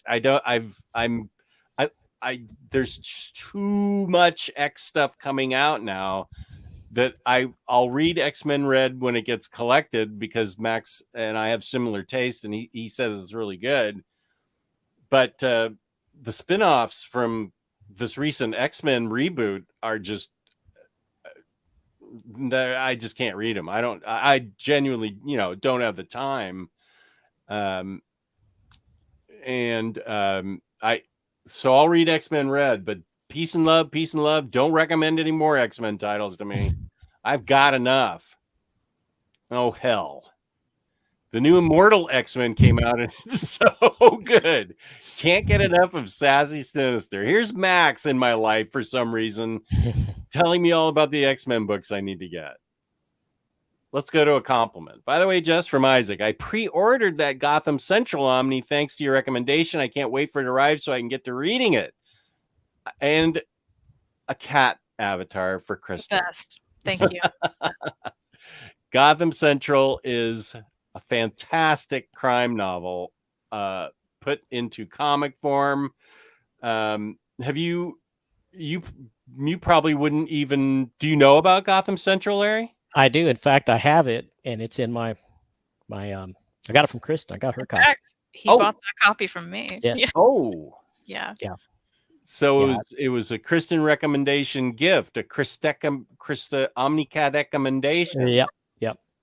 Well, I seen you all's review of it and knew I had to have that. Well, it's Brewbreaker for one. So. And Rucka for two, yeah. Yeah. The other second best crime writer, or the other half of the best crime writers. Would you rank him over Bendis? I'd rank all three of them. Okay. I'd rank all three. I'd rank all three together. But I feel like Bendis writes a little bit different style, a little more. Well, it's much darker. Well, I don't know. I think it's a personal preference thing. I love all three, but to me it goes Hickman, Rucka, Bendis. And when I say Hickman, Rucka, I mean Hickman / Rucka, because I love them both together. So, Kristan, what have you been reading recently? Anything? No. You haven't been reading. I mean, I've been reading things that you don't care about, but like pro stuff. Oh. That's mostly it. Pro? Yeah, you don't care about that. Hey, you don't have that much time left in your life. What are you doing with Apparently, pros? I did just get this in the mail, so I think I'm going to pop this open soon. Oh, I don't have that yet. Who is that? Pre-order it? Sorry? Did you pre-order it? From him? No. Who is that? I can't. It's Terry Moore. Came with this right. Yeah. Oh. Yeah, I blew it on that one. I know, but I'm very excited. Yeah, you should be. That's an awesome get. I think that thing sold out by the time I found out about it. It's pretty quick. Yeah. I don't subscribe to, I mean, I'm not on his Twitter feed or anything, and I'm not in the Facebook group anymore. So I don't learn about these solicitations until it's too late in the case of Serial. Well, I would have assumed you got it. So next time I'll know to just text you. Yeah. Hey, what are you doing? Yeah, I was on his mailing list, and I just haven't gotten anything at all recently. But yeah, jam me up next time when you see actually anything interesting you see that I just got. I just got this book by Saladin Ahmad. I hope mine's on the way. I haven't gotten a shipping notification, so okay. So I don't know. Is that like a sword and sandal thing? Is that? I think you guys were talking about it once. It's a Kickstarter we did, right? Right, but is it like a fantasy sword and sorcery thing, or? I don't know. I think so. You don't remember? No. Well, that's one that's been around it's been like 2 years since we backed that thing. Yeah. They finally sent out a thing saying, "Hey, did you get a shipping notification or did it just come?" I got a shipping notification, okay. And I got you may want to check your Kickstarter. The backer kit thing. Yeah, you may want to check that. I totally forgot about it, and it came in, and I thought, when did I kickstart this? I better ask Kristan. I bet she helped me back this. So it was a couple years ago then, huh? Oh, Freddie says Freddie says the latest email said 30% are shipped. Maybe I'm not the lucky 30%. Like I am. Woo! I will say, speaking of Kickstarters, if you care, I did just get this in the mail, which I don't know if you've heard of this one, but I'm throwing things. Hold on. You still have the little ball? I do still have the little ball. I don't know where mine went. It rolled away somewhere. I found it somewhere on the floor. This is a Kickstarter thing I kickstarted again over a year ago, probably, but it's called The Abominable Charles Christopher. Oh, that looks awesome just from the cover. I know, right? And it's about this like abominable guy, right? And it's just like these beautiful little like strips. And I'm so excited. What's it about, really? I don't know. That's all I got. I know there's animals involved. This cover I love. There's like 3 of them. It looks boss. Yeah. It looks really good on that black and white. Well, and it's not even black and white. It's actually like got a like Zipatone, like it's kind of a green tone. Oh, okay. Yeah, but the Zipatone, nobody knows what that is but you and me. Yeah, I'm like, I don't know what that means. I did also recently read, so I lied. I did read something. Oh. Like literally yesterday. It's called Hell Phone. I read it on Hoopla. It's by Silver Sprocket. Put it out. Hell Phone? Hell Phone. It's by Benji Nate. And I read some other things by her that I really liked. She's very funny. But it's about this girl who just like leaves her house one day and she hears a ringing. She looks in the bush near her house and there's this flip phone that's ringing, this old flip phone. And she's like, who lost their ancient phone? Like, what is this? So she answers it. She's like, hey, hi, I guess. And the person's like, gives her like an address. And she's like, I just found this phone in a bush, sir. Like, what is this? What do you do? And it's the same. He just keeps repeating it. And she's like, what is this? So then she goes on a journey. What's it called? Hell Phone. It's only 1 volume. Well, there's only 1 volume out. So it doesn't end because there's going to be more volumes, but I really liked it. It was very good. On Hoopla. I'll Hoopla that. It's funny, quick read. Good. Let's see. I think here's a question for Larry. Yes. For sure. Is that that's his first appearances and everything? Does it include him as Power Man or just Hero for Hire? Sweet Christmas. You don't know what that means. What is Sweet Christmas? That's one of his catchphrases. He always says "Sweet Christmas" just over and over. I haven't read enough Luke Cage. Yeah, I'm a big Luke Cage fan. Yeah, I think that's the first appearance and then into the first series. I don't know if it'll get all the way to the point where he's with Iron Fist, because I think that happened around issue 50. It changed to Power Man and Iron Fist. Yeah. Okay. I think so. So yeah, it probably doesn't quite get to there. Probably be volume 2. So hopefully we'll get 2 at least.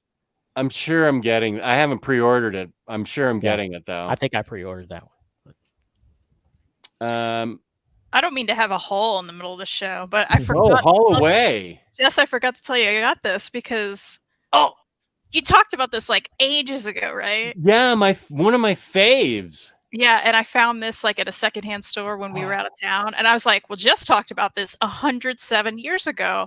I have to get this." And it's just that sadly, just the paperback, because those hardcovers are like grossly out of print. Yeah, but I'm really looking forward to this. Because I remembered, I was like, "Just love this. I have to get it." Yeah, I'm hoping. I think that I heard a rumor, but again, I'm not tapped in. I think I heard that he's putting out the final volume this year. And then it needs a big giant library edition, and then I'll buy it. That's not happening. No, especially it'd probably be this little square size, I would imagine. You are doing yourself a disservice, Larry, by not reading that. Have you read Scurry? No, I have it. Well, my wife has it. I haven't read it yet, but I'm pretty sure there are enough hours left in your life that you need to read Scurry. It's also a very quick read. Yeah. You'll love it. Yeah. And that's when I'll violate my FIFO thing, is if it's a quick enough read, then often I'll go ahead and knock that out. First in, Omni first takes out. forever. Right, because an Omni, it takes me usually 3 to 4 weeks. Sometimes less, but right. I just need East to West Year 3 to finish the collection, but I can't find one at a decent price. Okay, I do know this. Hickman is reprinting volumes 1 through 3 this year, and then that's it, he said. Never to be reprinted again. So Rodimus, don't pay too much. Don't pay anything at all. He's reprinting them for the final time, and you'll be able to get Year 3 for whatever the price is from Organic Price Bugs. Go to OmniDog, $2 off. So yeah. Hell yeah, I'm getting it also. That must be the Luke Cage one. Yeah, I'm all caught up, so yeah. Next Imaginauts here. OmniDog, but what about inaccessible, inexorable, and exasperating X-Men? Riley and Omar claim that those are the best new post-Hickman titles. That could be an absolutely true comment. I don't even know, because I'm not. It probably will eventually. Yeah, I mean, I don't know. Those could be completely true. I have a feeling Next Imaginauts messing with me. Here we go. Aloise, I can't remember why I subscribed to this channel. That's the comment of the day. I love your fountain pen avatar, because very that's nice. Also something I'm into. Very nice nib. Really thanks for this info, as I did not know. That is one of the social media things I think I probably got from the Minister of Comics. Probably he's one of my big conduits, and now Kristan will be, since she knows I know nothing of what's going on about anything. I'm embarrassed to say, but I still don't understand Instagram. I mean, it seems so pointless to me, and I don't get. Yeah, I don't get it. I mean, I dabble with Twitter occasionally, and I'm mostly YouTube though. But see, here's the thing: if you were on Instagram, you could share pictures of your books and what you're reading. And I've done a little bit of that, but the only reason I'm on Instagram is to promote my YouTube channel. Yeah, that's kind of how I feel at this point. But I should. I mean, I have tons of stuff to post pictures of. I just think of it. I rarely think to post on Instagram. I read a lot, but I don't post a lot there. But so. Yeah. Oh, Joe Cool. Thanks, buddy. This is a great channel. I just forget to remind people and then message people for silly reasons, as Jess is aware. Freddie is a good texter. He fills me in on a lot of stuff too, even though he's wrong about Superman Red and Blue. he's still A-okay with me. So do you have any? I'm trying to remember back when I started, and it's still my only goal at that point was hopefully just to get people to watch. Yeah, that's kind of where I was. But I mean, I did because I'm, I can't help but look at stats. So I set a thing for myself. I said, well, if I can't get over 100, and if I can't get an average view of at least 50 a video, then I probably just don't need to do this because it's a fair amount of effort. Even though I enjoy it and I enjoy spreading the stuff I love. And fortunately, I was able to get those milestones. So yeah. So do you are your milestones statistical, or do you like I want to eventually reach 500, 1,000, go on from there, or do you have any content goals that you'd like? Like eventually, I want to post everything I know about Daredevil, or why Alias is the greatest book ever, or I have a ton of ideas. I have enough content ideas for that I couldn't fit in once again. I mean, one thing I was going to wait until I retired to do this, but I had several people tell me, well, don't wait. You need to start now, right. Because that would have been like another 8 years. Yeah. Oh dear. Yeah. Yeah. I'm sorry for you. Yeah. Larry, are you going to get Spider-Man 2099 Omni? No. I haven't planned to. There's no way he's getting that. Oh, really? Why is that? Well, it's... Kristan, why won't you get it? I believe that's very 90s, correct? Yeah, I think it is. Yeah, Dad's not going to get I don't like a whole lot of 90s stuff. I skipped that whole era, and of course I'm buying a lot of it now, and I'm being exposed to some of it now, and so I know there are some good 90s stuff, but right. I look at to give you a car analogy, I look at the 90s as kind of like the way the mid to late 70s were for the American automobile. Ooh. No, that's not a bad analogy. Yeah, that's not because a bad analogy. Right after the 70s, in the 80s and on up, we had a computer tech that saved the auto industry, right? Cars started getting better, more powerful.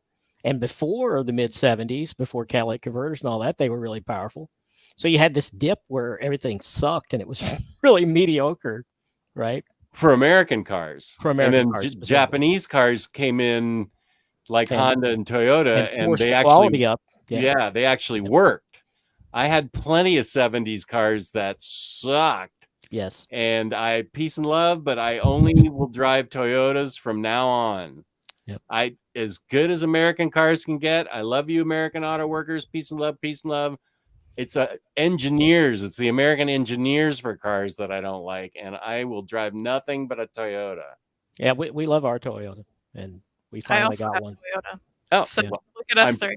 Preaching to the choir. Yeah. Oh, okay. Freddie, and to share pictures of your great dog. The world would be better with another one posted today, even. Okay, Freddie, I will post a picture of my dog. There's a couple of things I want to get to. Are we going to get you three together for a homework reading assignment?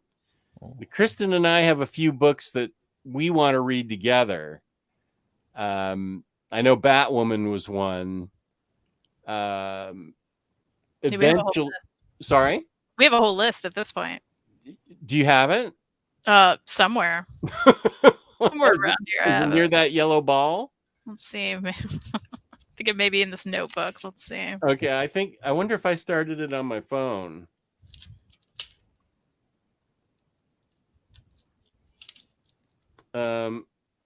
I know we're wanting to go through Giant Days, The New Frontier. Oh yeah. Sometime we're going to do Age of Apocalypse.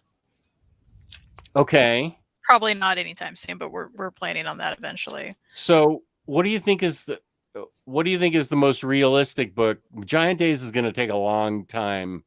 I think Batwoman is probably more realistic that we would tackle first. Well, that is supposed to be our next show. Batwoman. Son of a bitch. Okay. Yeah. Do you not want to do that? We can move it. No. I'll pull it out right now. I haven't started it either. So. Okay. I'll put it on my immediate read file. Yeah, I need to do the same.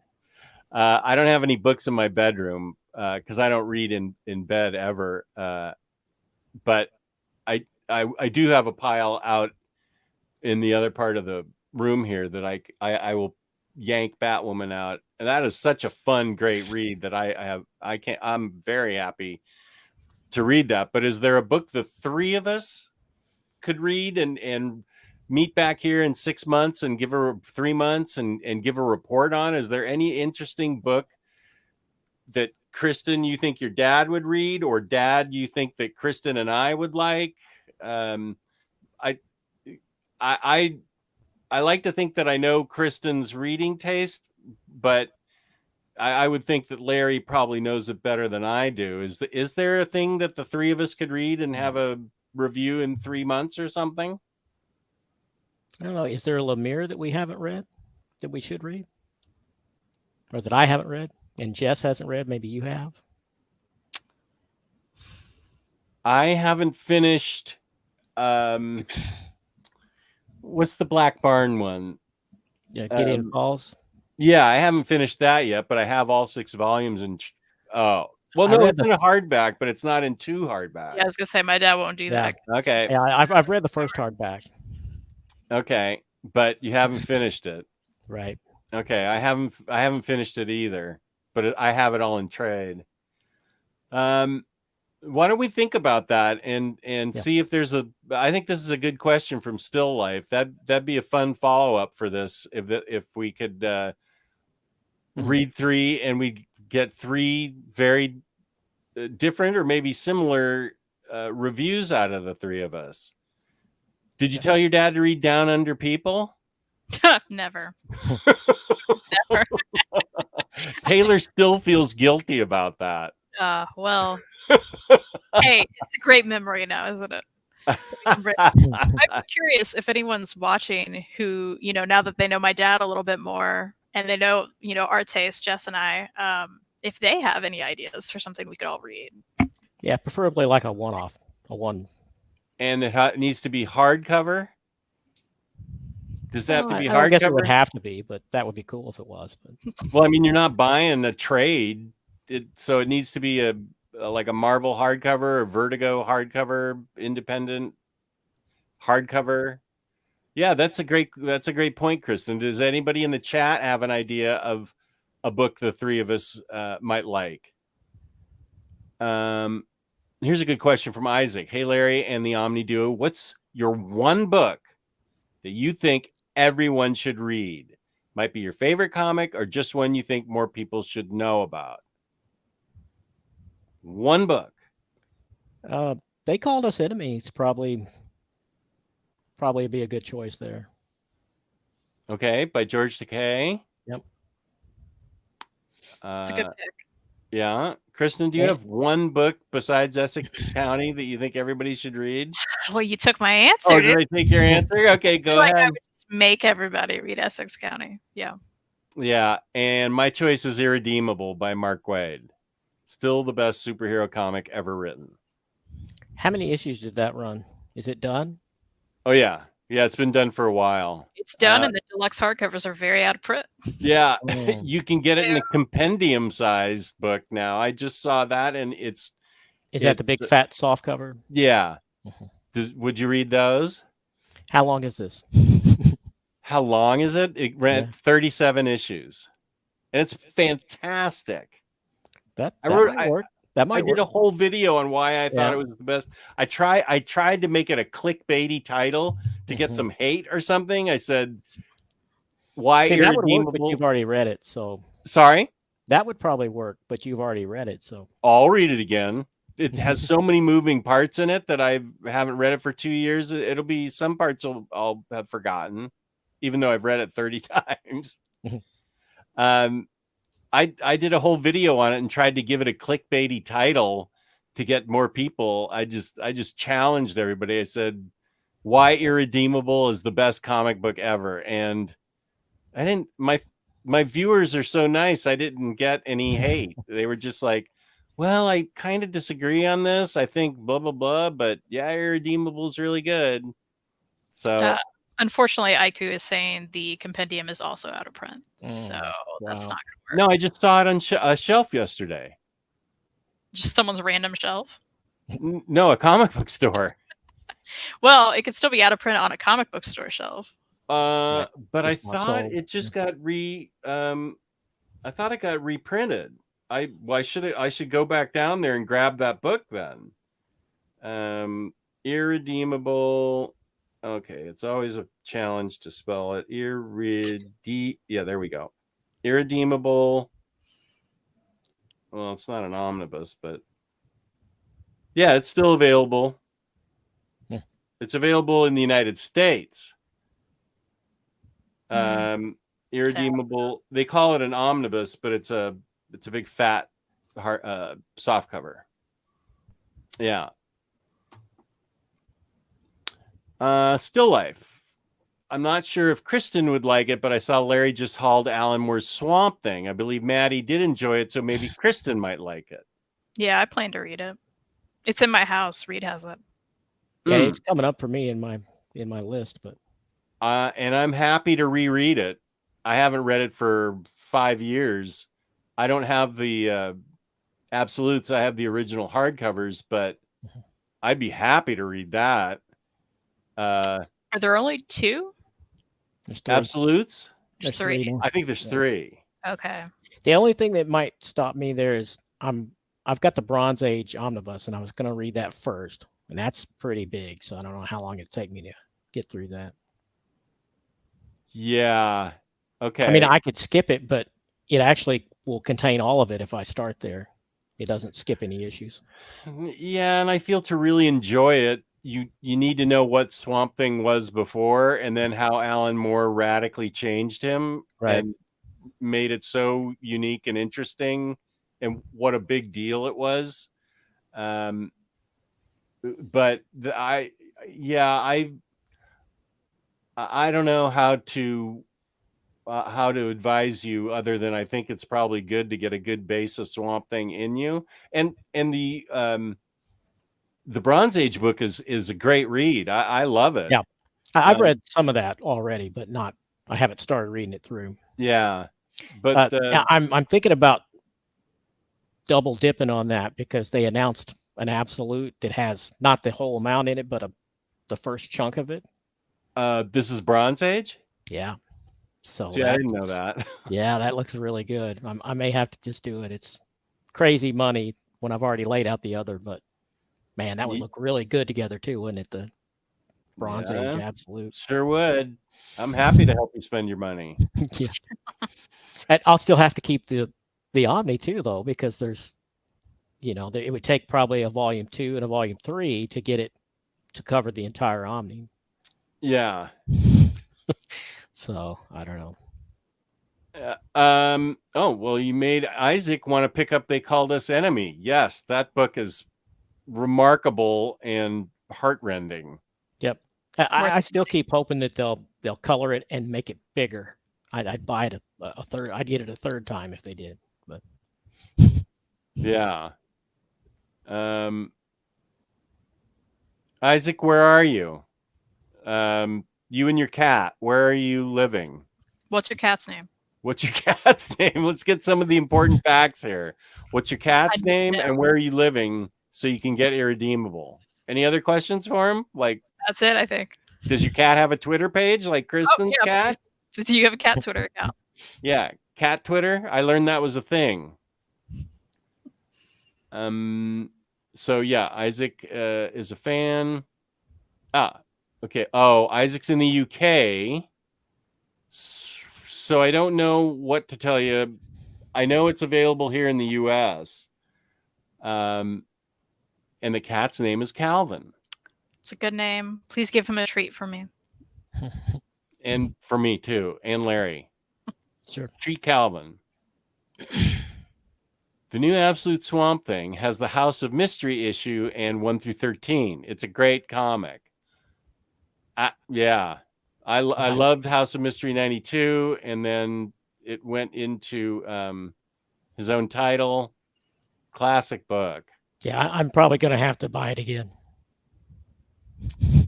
Our other two cats are Hobbs and Logan, after Calvin and Hobbs and Wolverine. Nicely done. Love that.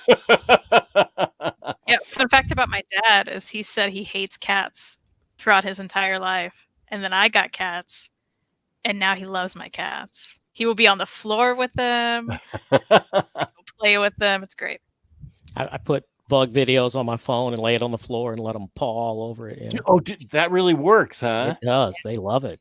They love it. Oh Bugs, mice, anything that's moving like that, they'll. Oh, that's so cool.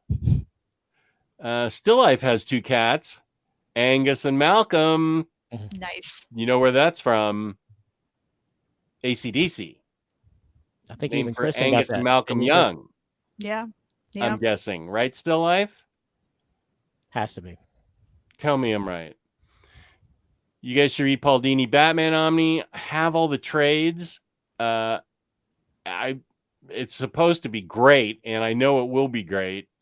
I just haven't got to read all the trades yet. But the Paul Dini Batman Omni is, I've heard nothing but great things about it. If it had good art, I wouldn't be opposed to that. But I think it has good art. It's Paul Dini, so he's a big writer. He probably pulled a really great artist on it. Okay, so now it's all about cats and dogs. And okay, yes, and they are brothers for AC/DC. That's a good tribute to that great band who I saw in concert when Bon Scott was still alive. That's how old I am. And no, wait. Was it Angus? Angus got on Bon Scott's shoulders, and this was a big crowd, and they apparently had wireless technology back then in 1977 or whatever.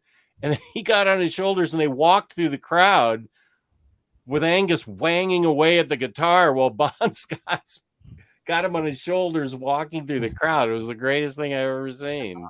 You've seen the coolest shows. Yeah. You know, you saw the Ramones back in the. I mean, it's amazing. Yeah, that's awesome. I was an avid concert goer as a youth. That's how old I am, dude. Yep. See, I fit in between you and Omar.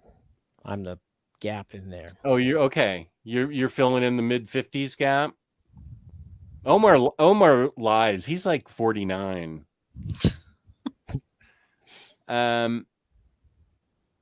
TNT, I'm dynamite. That's right. I saw John Bonham alive playing with Led Zeppelin. Wow. Tim Klein. No pets for me, but I do have this Madman Library Edition Volume 2, thanks to OmniDog. He's got a Madman avatar. I love it. But is it from Organic Price Books using the code? I don't know. Tim, did you use the code for that? Rodimus Prime or read something. Well, Once in Future is getting released in a hardcover, but I think it's a couple hardcovers. I just have the trades. It is good, but I think due to the restrictions that Larry puts on his library, and I'm not saying that to make fun of him, I think that's good to have restrictions. I have none, so I have a bit of everything. But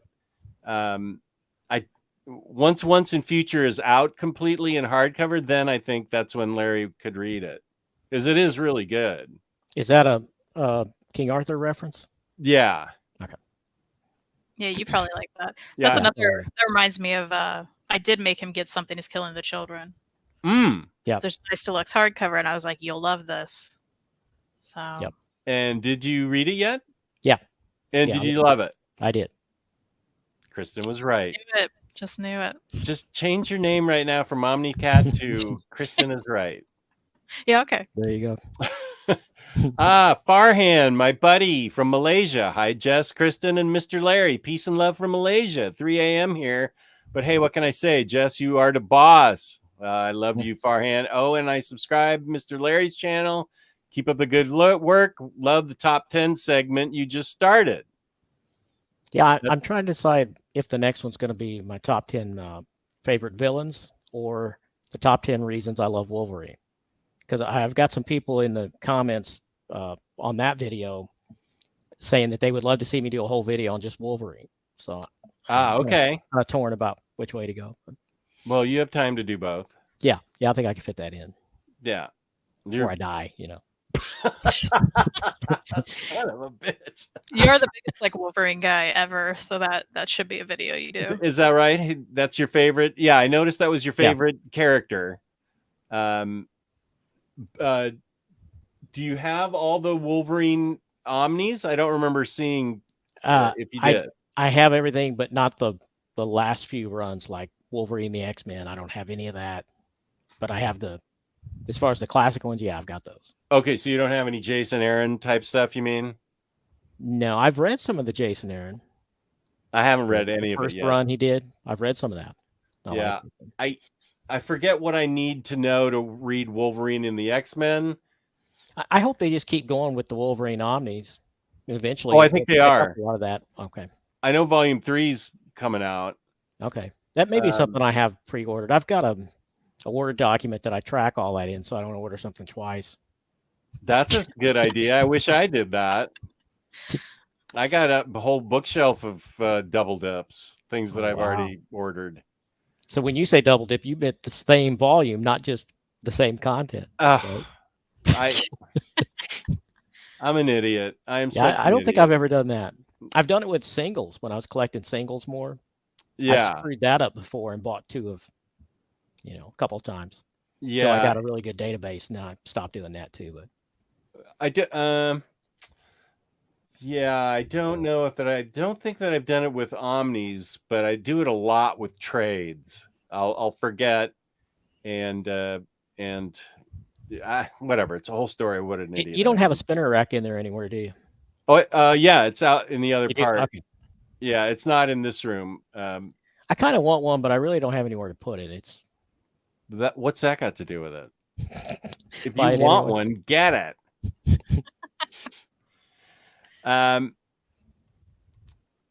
We have to get Omar and Larry together to talk about Wolverine. I got nothing to do with Omar. F Omar. Aren't you his handler or something? Yeah, well, I got his handler.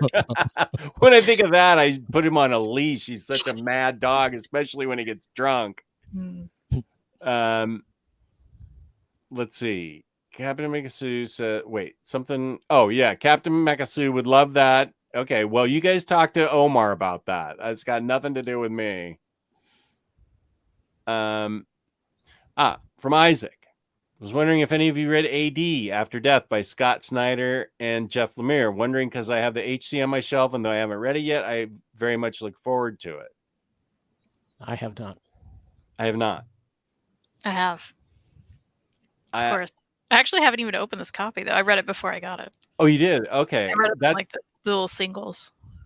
That's kind of my secret shame that I've had it for this long. That cover looks like the 100 Bullets or something like that. It does sort of. Yeah. I've had it for so long, and I just haven't read it. So I don't. We should reread that together because it's been so long that I feel like I can't even comment on it.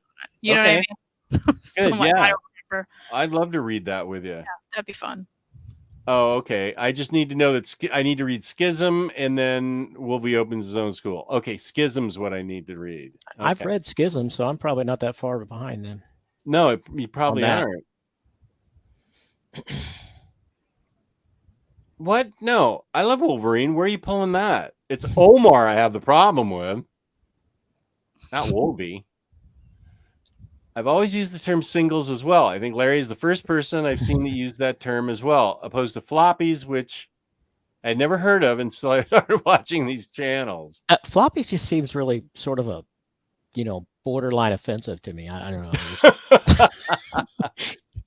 I guess because I'm attributing it. I'm thinking of in like computer terms, because I've been into computers for a long time, and we would use floppies like, oh yeah, if you want to get it on floppy, and we were referring to 3.5, Yeah, I remember having to set up my first Mac that way with 45 floppies that came in with the printer too, and I had to keep pumping these floppies into it to get the info in. Oh my gosh, that was so annoying. That was 1997. Isaac says we all should read it. We should all read it. Is that AD you're talking about, Isaac? Isaac and Calvin? Hayden says, I recently found out my copy of Ultimate Spider-Man Omnibus 1 may actually be shipping within the next week after I pre-ordered it and paid up front back in November. Excited to read that run again. It holds up really good. So. I love that run. Rodimus calls them singles as well. I've just started using floppies. I used to call them singles too. I think okay, so Isaac is talking about AD. Okay, well, maybe Kristan and I will set up a show where we will review AD and we'll tell the chat and everybody can get involved and everybody read AD. That can be a theme. And we'll do it for Batwoman. We're reading that in 2 weeks, right? Apparently, unless you want to change it. Do you want me to change it? Would you rather read AD? I'm fine with anything. I haven't started it, so I mean, but as you know, you and I were like, we have to read that together because of reasons. This is Batwoman or AD? Batwoman. Yeah, let's keep Batwoman in 2 weeks.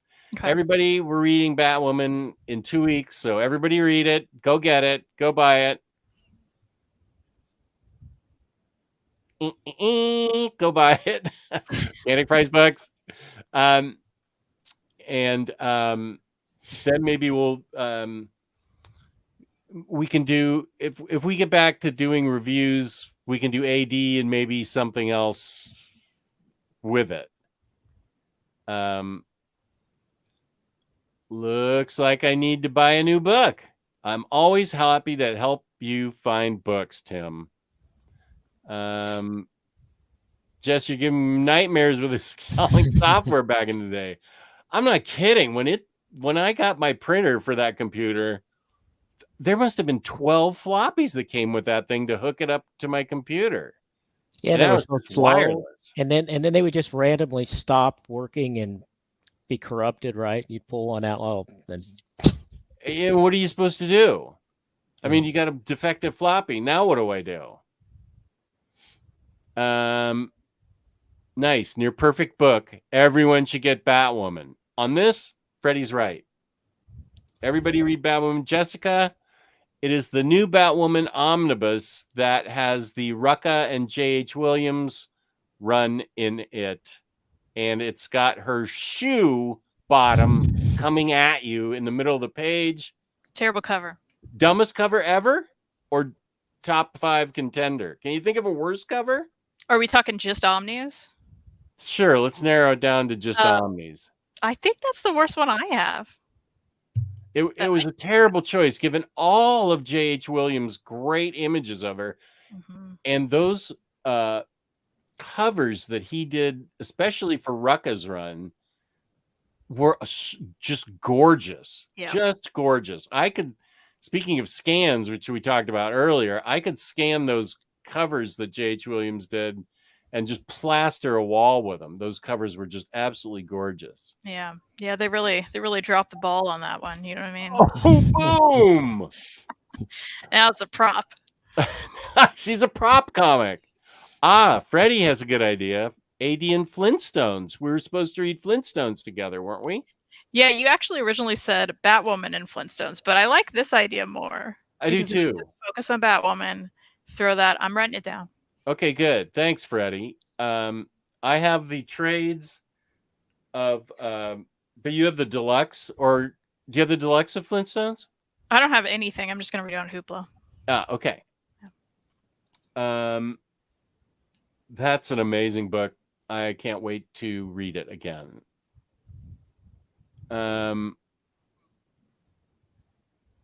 It's a cool cover. No, but terrible for an Omni. I can find a few worse. Now that's a show idea. Terrible covers for books. I'm sure we can find plenty for that. I love that idea. Terrible covers for books. And the only thing that's going to save Gwenpool Omnibus is if they let Kristan design the spine. Come on. If they give that thing a tiny spine, you're going to see two mushroom clouds, one from Virginia and the other from Kentucky, when our heads are exploding, with a tiny dopey spine for that Gwenpool and oh my gosh, tiny. I hadn't even considered they would make it a baby spine. Yeah, that's what I'm worried about. I'm worried that they're not going to give it the Gwenpool with your idea and a pink cover and everything. You had a great idea. I keep trying to pitch it to Omar, and he's like, blah blah blah, and I'm like, this is a really good idea. He's got the connections, so yeah. What? And if they also don't leave the Marvel Omnibus red logo, like if they were to make it all bright pink, get out of here with that. You need to leave the consistency of the red, then make the rest pink. Give me the pink spine, you know what I mean? And I'm referring to the Hickman red spine of horror, because what is that and why? That's bad. I saw that in the comic book store yesterday. I immediately thought of you. I said, there's that book Kristan hates, the spine of. Hey, you hated it too. Oh, I'm fully with you. Yeah. No, I just, you're the one that brought it to my attention. And yeah, we texted about it for a solid 10 minutes. How somebody got paid to design that spine. It's messed up. Which took less than 5 seconds to come up with the idea. You know, and it's also, I agree. And it's also weird because it's a modern run, but there's no cool image on the spine. It's like they're going back and they're recreating all the old ones to add the images, right? And then the new ones have these nice images and they look good. But you're just like, no, we'll just make the whole thing red and that's it. I still can't figure out why they made the font so small. I mean, I could see it being a little smaller, but not that radical of a change. And it's your biggest title with your biggest writer. It's the Hickman run of X-Men in, omnibus form or hardcover, whatever. Does it say omnibus on it? Yeah, it does. Okay. Does it have the red Marvel on it? Or I don't have it, but it's red, but then the rest of the spines are red. The whole thing is red. Yeah. It's not okay. Yeah, and it's tiny writing, and it's bland. It does not catch your attention like it should. One of your most important writers with your most important, arguably, line, blah indeed. Blah indeed. There's a lot of people on Reddit and probably everywhere else that are saying they're not going to buy some of these books because of the spine change. And like that, I don't like it, but that wouldn't stop me from buying the book. This is why I'm not on Reddit either. I would never, I would always, I'm not happy that with the tiny spine, especially if you've got like Uncanny X-Men or Amazing Spider-Man, when there's, 1, 2, 3, and 5 are all big, and then you finally got number 4 and it's tiny. Mm-hmm. Yeah, I've got that. It does look terrible. Yeah, Spider-Man's the one that really got me. Yeah. I don't like it, but it's not enough it's not make or break for me. Yeah, you bought it anyway, but the spine is terrible. Yeah, we're not gonna.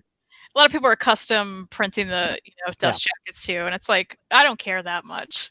Like, good for you. I'm glad there's an option. I don't care that much. I'm gonna complain about it, but I don't care that much. It's fun to complain about, but I'm not gonna redo the cover. I don't. No, Captain Maakasu, you're in good company. See, I know this shelf probably drives Kristan crazy because of all the sizes that are up and down.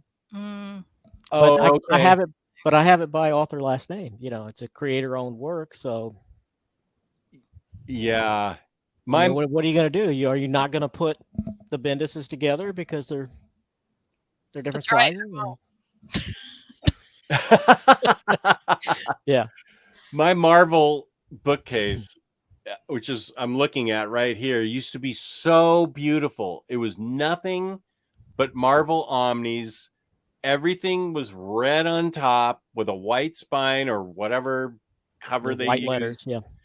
And it was all Omnis. And I got it in my head that I wanted to have things in continuity. So I started sticking hardcovers up there, and now trade paperbacks are up there. And I don't like the looks of the shelf, but I don't have any option either because I have no room to create a... Where my Marvel Omnis start, then it's just all Marvel Omnis. Then before that, I have, a mixture of stuff. I mean, I think we've talked about it, but like, mine are all Marvel Omnis on top. It's the big boys. And then it gets to the smaller boys, oversized hardcovers. Then it's the regular hardcovers. Then it's the trades, and they're in size by order, like size order, right? So if there's some weird big trade, that's going first. And then we're going down from there. That's how my indies are. Tallest to shortest. And it looks nice because they're all the same size. Oh boy, you hate my Marvel stuff. I have it by... I don't have it by title. I have it by character. So like all the Avengers are under A. Well, yeah, it'd be chaotic if it wasn't, right? Yeah, but I mean, some people just do strictly title, but I'm not doing it that way. So like all my Spider-Mans are under Spider-Man. Not A for Amazing Spider-Man. Right. So. Yeah, I finally put all my Spider-Man up with A. Even though it's Miles Morales Spider-Man, it's just so I can keep all my Spider-Men together. I thought they only gave the tiny spines to the Silver Age books, or did I misremember? Has that been decided? I'm not sure if they figured that out. I don't know. Was the Hickman? I'm curious. I thought the Hickman one had like a tiny font, and maybe that's just because it was thin. No, it did. Yeah, no, it had a tiny font. I saw it yesterday. Tiny font and that ugly red spine. Yeah. Worst of both worlds. Yeah, so it's not a... Well, but we could use it in bad covers because it's part of the... You open the dust jacket and it counts as a cover. So Hickman X-Men Omnibus, I would argue, should be... Unless we want to have a whole other show, bad spines. See, I wish Marvel would start doing the... when they have it inside, like this is Manhunter Deluxe I just got, the Walt Simonson. Yeah. And when you pull the cover off, it's or the dust jacket, if I can get it off, it is a different cover on here. But even if it was the same, see how this is super glossy? Yeah. So I can read this without the dust jacket. But most of your Marvel Omnis, the inside is like a real flat, matte finish. And dog hair and pet dander and dust, because I read in bed a lot, it's all just sticks to that, but it won't to something like this because it's all slippery. So, wait. Do you read with the dust jacket on? If the inside cover is flat and matte, then I have to. I knew that would drive Kristan. Yeah, I triggered her. I knew I triggered her. Gosh, I had no idea. You've kept family secrets unraveled. Same thing with like every Marvel omnibus is, at least all the ones I have inside. It's matte. The matte is my preferred. Like if you're gonna put a dust jacket on it, at least make it matte underneath. I love that. See, you have that's weird because you got two cats. That's right. Telling me that stuff doesn't stick to that. That doesn't stick all to it when you're reading it. Nope. But you don't read in bed like I do you? No, I do sometimes. Yeah. With the book laying on the bed. No, I don't do it like that because no one does. It's weird. Okay, see, that's probably why I have the book laying, flat on the bed, and I'm laying on my stomach and I'm reading. That's. Oh, you're doing it like a pajama party thing. Yeah. That's what I do. Like you're reading Teen Vogue. Yeah. There is a cover that like Hellboy libraries. Oh man, that's a horror show for dog hair. Oh man. Yeah, I got one of them. I have one of them. Everybody's like, those are just so nice. I'm like, are they? No, they're not so nice. You have to, if you have to take a lint roll. Same thing with the Swamp Thing. Absolutely. I just lint rolled them the other day. Nice. No. Yeah. I would never buy those for that reason. Right. Yeah, are we talking Batwoman Omni cover? I heard stupid bad cover. I just assume people hated Venomnibus 3 cover with only his tongue. Freddie is thinking he sent you trades of something, Kristan. Oh, of the Flintstones. You're right. I do have those. I totally forgot. Whoa, who are you? Me? Forgetting what you've got? Yeah. I'm pulling a you. My apologies, Freddie. Thank you. Yes, you did. Okay. It's like I kept a log. I kept a log of what I sent. Yeah, we wanted to. Gwenpool needs to be hot pink. Now that's where they're gonna say, well, hot pink doesn't go with the red Marvel logo. And Kristan says, but you're right. This is a nice hot pink. You look like death. What book is that? The Umbrella one he was mentioning. Oh, Umbrella Academy. Look, I haven't opened it. I was going to say, what do you get to shrink wrap? What is that? Oh, that drives my dad crazy. Jess and I both do that. We do not open the books until we're reading them. You got to open it up and stretch it. And no, I don't. I can do that later whenever I read it. Separate pages that are glued together, all that. When I read it, I'll do that. Right. When I read it, I'll do that. Yeah. What? Yeah. No, that's how I can tell what books I haven't read yet. Well, that's what I have Comic Collector for. Let's see. And I have my arrangement. Of course. You. Let's see. Yeah, I already said that. Yeah, we are. It's supposed to match the other XOHCs like Excalibur and Marauders, but it looks a bit smaller. Hickman Omnibus without Inferno series is such a mess up, money grabbing consumer draw. Oh, here's Johnny from Finland. Hey, gangbusters. I'm sorry I'm late to the party. I promised a friend I'd watch Dr. Sleep with him this evening, and now I'm free to try and catch up. Hope everyone is doing well. I have Dr. Sleep at the top of my list. My wife is leaving for 2 weeks on Tuesday. I have Dr. Sleep at the top of my list of movies I need to see. I also need to see the Snyder Cut of Justice League, and I have a whole list of other movies and TV shows, including Moon Knight, finishing Loki, seeing Hawkeye, Batman animated series. I have so many things to do. Have you read Dr. Sleep? I have not. I figured not. It's prose, so you don't want that. Well, I have read a lot of prose books. I've read a lot of Stephen King. But I'm still always reading at least one prose book while I'm reading my comics. It just takes me forever to get through it. Yeah. Minister of Comics does that too. Taylor likes to read a lot of prose.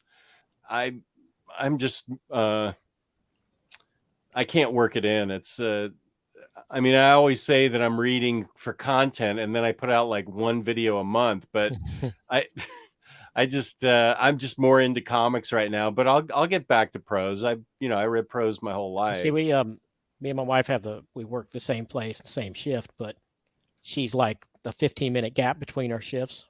Well, it's 30 minutes, I guess, 30-minute gap. So, and we drive one car. So I got 25 minutes or more of reading time every day in the car. Oh, to wait for her to right. Go home. And I don't want to bring a comic book because the heat in the car or the cold is going to wreck that. So I'd rather risk a prose book than. Got it. Now that's good thinking. Yeah. Jess, have you read The Girl Who Loved Tom Gordon by King? No. Okay, that's my favorite. I mean, I haven't read all King, so maybe there's a different favorite. I was just curious. I read the entire Dark Tower series, and that's really it for Stephen King. Gotcha. I did read Cujo back in the day when it first came out, but no, that's I'm not. I have Dark Tower is all I've read of Stephen King, but I loved The Shining, and I definitely want to see Dr. Sleep. Yeah, it sounds good. Wasn't ready for this level of controversy. I just think I just witnessed a family breaking up. You're not my dad. So, Jess, what did you think of Stephen King's first, and I don't know if it's his only, but certainly his first attempt at directing. I mean, most people think it was horrible. What was it? Maximum Overdrive. Maximum Suck. I never saw it. Oh man, it's terrible. I'm actually not a big fan of a lot of Stephen King movies. I liked. Well, he wrote and directed this. Ooh, it was bad. Oh boy. I think that's the general consensus. Is like King movies are not generally as good. I like the one with Drew Barrymore as was a Firestarter, or she could start Firestarter. And well, the first Salem's Lot, the TV movies, that was really good. I thought it was like a mini series. Yeah, in the 80s. Right. And I liked It, the most recent It. I have not seen It Part 2 or whatever it's called when they're growing up. I loved It. A lot. I really dug It. It's weird that Maximum Overdrive, I remember having a lot of like crude toilet humor and stuff in it. And I was like, wow, what? Oh, that would not appeal to me at all. That right. And it was just humor. From a writer, no less. And it's like, why did he do that? I don't know. That's a movie I'm never going to see. I don't remember the details, but I'm never going to see it if it's got toilet humor in it. Yeah. And it sounds awful anyway. Let's see. I read with my comic flat on my bed, read it laying on my side. Oh my gosh, you guys, that sounds so uncomfortable, both of you. That really sounds uncomfortable though.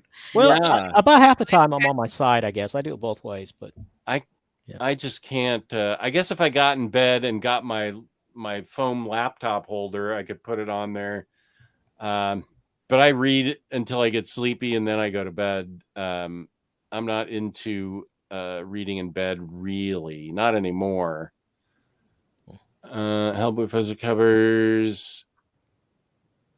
Similar to Swamp Thing Absolutes. Yeah, the Swamp Things are softer, but they both suck hair up and lint. Just everything. Yeah, Freddie keeps a log of everything he sends out. It's a good idea. What's great about the Absolutes is you keep them in the slipcover. The slipcover is nice and I was going to say that. That protects it. All that right. Yeah, well, plus it's in the shrink wrap until we read it. Right, Kristan? That's right. That's right. Keep the dust out. Yeah. You don't open it as soon as you get it and look at all the pretty pictures. Animals. Yes, agree, Hayden. What a nut. I got time for that. Do you not wear white gloves when turning the pages? Weirdos. I think back in the day, I actually considered that for about 3 seconds. It's too hard to turn the page with gloves on. Yeah, I thought about it for a second and I'm like, no. They don't even do that at CGC when they're grading books. Oh, don't get me started on those people. Okay, take it easy. I was just talking about white gloves. Emma says, I've also heard horror stories about the Hellboy library editions. I've also seen pics when the dust and lint get on them. I was happy when the soft cover Omnis started coming out. And there was another book that I just delinted. It was big like that with that same cover. I'm trying to think of what it was, but my dog sheds like crazy. And I got a full lint brush off of that thing. It's so crazy how those things attract pet hair. Wife leaving for 2 weeks. More Tyler action figure videos then. It's not me that's the issue, Tim. Tyler's always either playing Siege online with Ryan Sace or doing taxes because it's tax season. When I glanced at that comment in the comments before you highlighted it, I for some reason I seen Mary Tyler Moore in there, and I was like, "Oh, is he going to have a Mary Tyler Moore like festival or something?" Well, I'm happy to watch that show over and over again. Good one. Yep. So everything is scheduled to arrive in these 2 weeks. My Big Bad Toy Store order is scheduled to arrive while she's gone. I can promise you that. Oh, yeah. I have so many good shows to watch. I have a whole list. Girl Who Loved Tom Gordon was great. A short, quick read, too. Yeah, it's very small, but it's so good.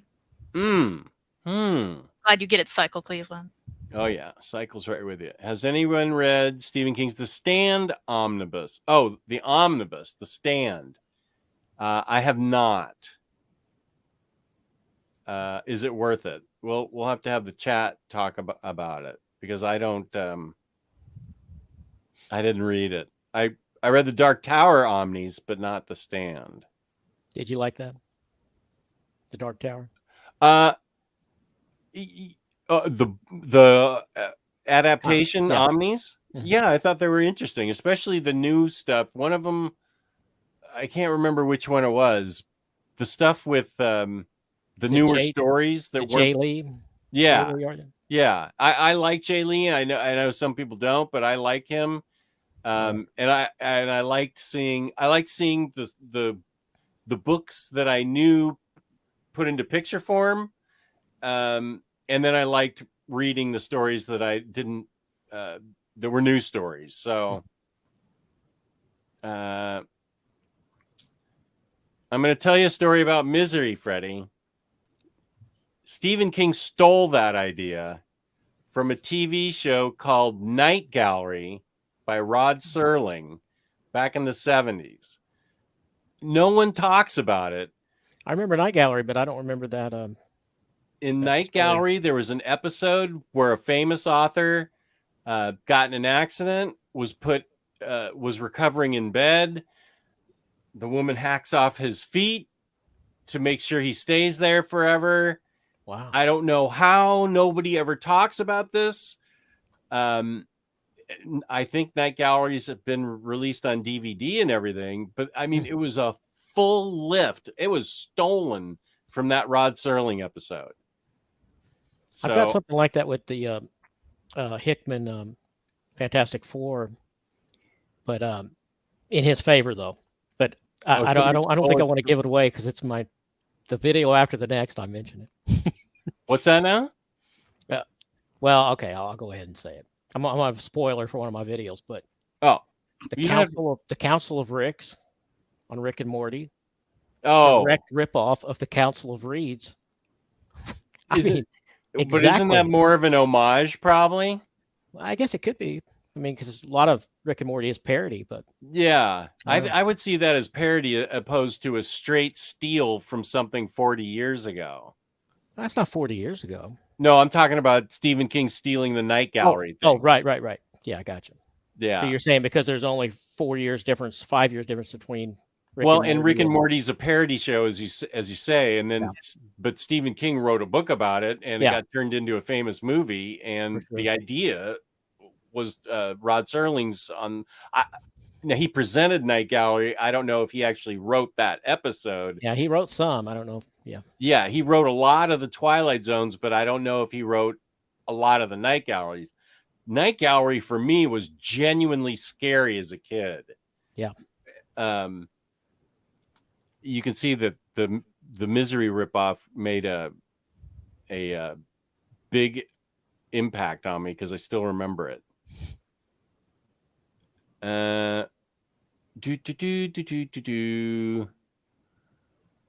Over 50% of my collection is shrink wrapped. Good for you. Nice.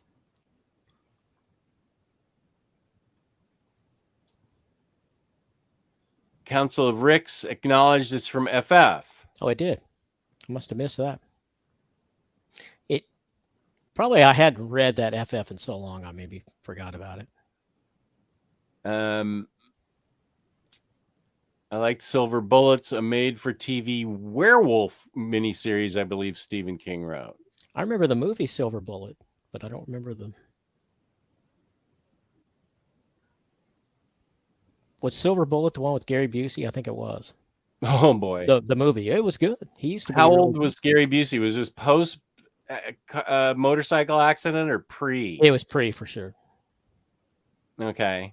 So Reed has assigned Gary Busey. He was great. He was a great actor for a long time. In his office right now. He has what? A Gary Busey signed? Yeah, you want me to have him bring it to me? Yes. Yeah. Okay. Get that guy in here. I think he just walked in. Have him bring you iced tea or something too while he's at it.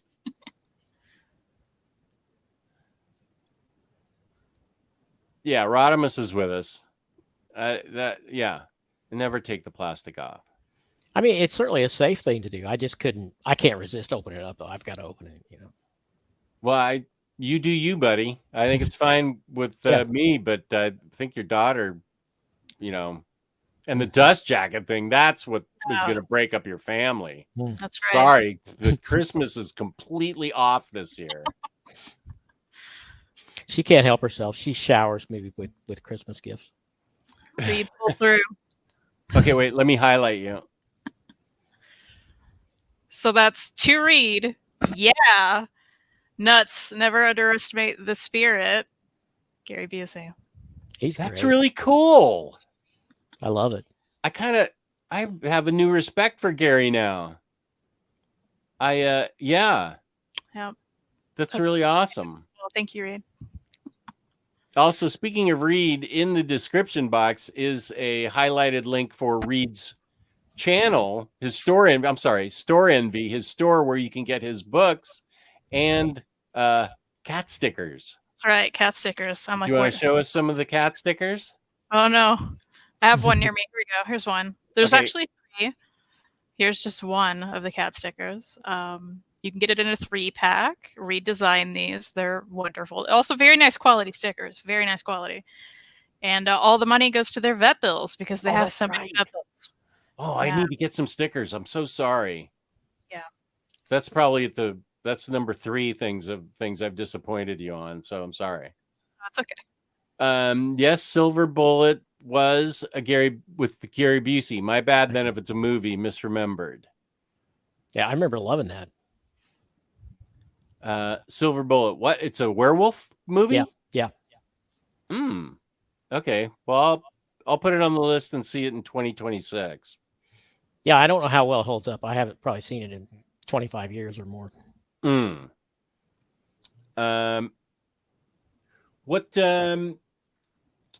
I have a feeling that I need to go up and take care of my dog who hasn't been out for a while. Okay, wait. Tim Klein, helping animals with stickers. Where do I buy these stickers? In the description, Tim, it'll say Reed Chancellor's store, and it's got a link you can click to his store, and you buy these cat stickers, and it goes to help some very important animals. All proceeds go to help the animals that need the help. See, particularly my animals, yeah. They're what? They're my animals. Yeah, they're Kristen's animals. Yeah, Willow, she's a cat. She has one eye and no teeth. She has something called stomatitis, and it's a really horrible mouth condition. Ooh. She's on all kinds of medicine. She has to go to the doctor a lot. She gets laser therapy, which is not cheap. So she has those issues. My other cat has a lot of digestive issues, so she's been dealing with that, and also now has the condition stomatitis. Apparently, they don't know tons about it. Well, they don't know tons about it, and they're thinking maybe it is contagious now. Like the more veterinarians and doctors and stuff are looking into it, which is terrible because now we know. Buffy's is mild right now. I'm hoping it stays that way, but she may need all her teeth out one day. So that's geez, Louise, that's awful. See, I've been pushing Kristan to write that comic she's supposed to write and have Reed illustrate. And see, those stickers could be part of your Kickstarter package. You know how you include all the unrelated stuff? You could put that in. I don't know about this. What is this? What are we talking about? I've been working on it. We're not like actively working on it, but yeah, it was supposed to be a secret, but I'll tell everybody. Oh man, I blew it. More family controversy. Reed and I had this idea like years ago to create a comic about our cats. In particular, we're going to start with probably Willow and her origin story. She was actually a part of a really bad hoarding situation when she was a kitten.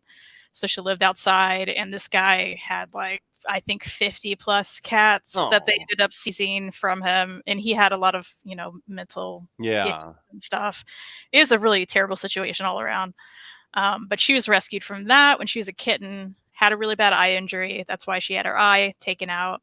And the Humane Society we got them from actually didn't tell us that Willow had this horrible condition. Oh. And when we took her to the vet, our vet was just like, yeah, her teeth are like rotting inside of her mouth. Oh my gosh. And she has this thing she's going to live with forever, and it's going to be probably really difficult to treat. And we had no idea. So they didn't treat her right, or tell us what was going on. And Buffy actually had what my vet said was the worst case of ear mites he'd ever seen in his life. And that was right when we adopted them. Ear mites? Ew. Yeah, so that was the situation we had to deal with. Crickets. Yeah, we ended up going back to that place and being like, hey, did you know they had all these issues? Like, what's happening? And they were like, oh, yeah, we knew that about Willow, but like, and I'm like, you didn't tell us. And they're like, oh, well, you can return her. And I was like, well, yeah, we're not going to return her here because she clearly didn't take care of her. So yeah, she's our cat now. Wow. Like, we're not doing that. Anyway, they were a mess. But yeah, we're wanting to tell like Willow's story and then go into Buffy's and then maybe their fun adventures throughout life. See, the stickers could be part of your Kickstarter premium package, right? With the autographs. Well, and heads up, anybody who clicks that link, Reed is obviously an independent comic artist. He makes a lot of books, and all of that money also will go to their vet bills because all their money's going to vet bills right now. Yes. Say no. Yeah, that's fair. No, do you have Monster Bus Volume 1? I had it. Do I have it still? I thought, yeah, I didn't know. Well, I have 1 and 2. Did you give me one of those? Was it your copy or was it a new copy? See, I don't know. I can't remember now. Yeah, I can't remember. I can look at my database, but I don't. I don't have a database. I'll just have to glance around the room. Well, Johnny says sell your Monster Bus to him, and he'll flip you extra cash for the cats. Well, that's very nice. Thank you, Johnny. I'll look around my room, see what happened to that thing. I have Volume 2 of Marvel Horror, and I'm trying. I think. I can't believe you're not going to read that. That's going to be so awesome. I was going to ask you to talk me into reading it. It's Volume 2. I don't think I have Volume 1. I have Marvel Horror Volume 2. Well, fortunately, I think it's all collections of anthology stuff, so you probably could read it without the other one. Right. I think this is maybe like the introduction of Blade and stuff. It's in the other room. Mm-hmm. I can't decide if I'm really going to read it. I have all those. I'm going to read mine for sure. Yeah. I have to decide what I'm going to do. If I'm really going to read this. Are we really going to read these? Really? We need another episode, probably. I think we do. Tim Klein, I'm buying all the things. Very nice. Tim, you're awesome. Thank you. Freddie said, and all his comics are great. His stickers are on my work case, and I've survived all sorts of weather and months at the beach. Love that, Freddie. Are you a fan, though? I am somehow missing the Animal and Squidward mini comics. Those are good. Fake fan. Yeah, he has a comic about Squidward basically being a murderer. Yeah, and the other one's like an animal from the Muppets tribute kind of comic. Yeah, although they're unofficial. So, like, are they so that? But you know, right. I like the. I think it's the Geico commercial that says, "We have an animal in the attic," and then it's an animal up in the attic playing the drums. I love that commercial. Well, this has been great. We've learned a lot about Larry and his library. We've learned there's no Thanksgiving or Christmas this year at the Robertson house. There's a dust jacket controversy. There's a shrink wrap controversy. Cats, dog hair, lying on your bed, reading Teen Vogue. It's all coming to light. Big question. So it's going to be an interesting Thanksgiving and Christmas. But Larry, why don't you let's plug Larry's library and just give us maybe two upcoming titles that you're working on that will be released. tomorrow is Ultimate Spider-Man Volume 1 Omnibus. And the one after that is Bob Layton's Artist Select series, the Iron Man. Most of those giant limited edition thing. Yeah. Yeah. Well, it's a little bigger than Absolute. Yeah. It's pretty great. And I'll probably do another top 10 soon. All right. People love top 10s, and yours are really good. They're certainly technically much better than mine, where I just hold up the book. This is not in my top 10, but this is a book that I have to show. But that's how I show my books. Here's a better example. I do the same thing. This will be book of the year, I think. I can't wait for you to read Stuff of Legend. So great. And I can't wait. He is the nicest guy. I met him at Third Eye Comics and then at Awesome Con. Super nice guy. I really want him to finish that and then have it become a big movie, TV, HBO Max show, something. It's awesome. Yeah, I haven't even read it, and I'm like, that would translate so well to the big screen, wouldn't it? Like that would be cool. Big or small. I think maybe a TV series on let's have Disney's got an awful lot of properties already. Let's have HBO Max buy it. Now you tell them. I'm a subscriber. I should know what I should like, and you guys need this. This was cozy and entertaining. Thanks for making my Sunday. Thanks for showing up, Captain. We appreciate it.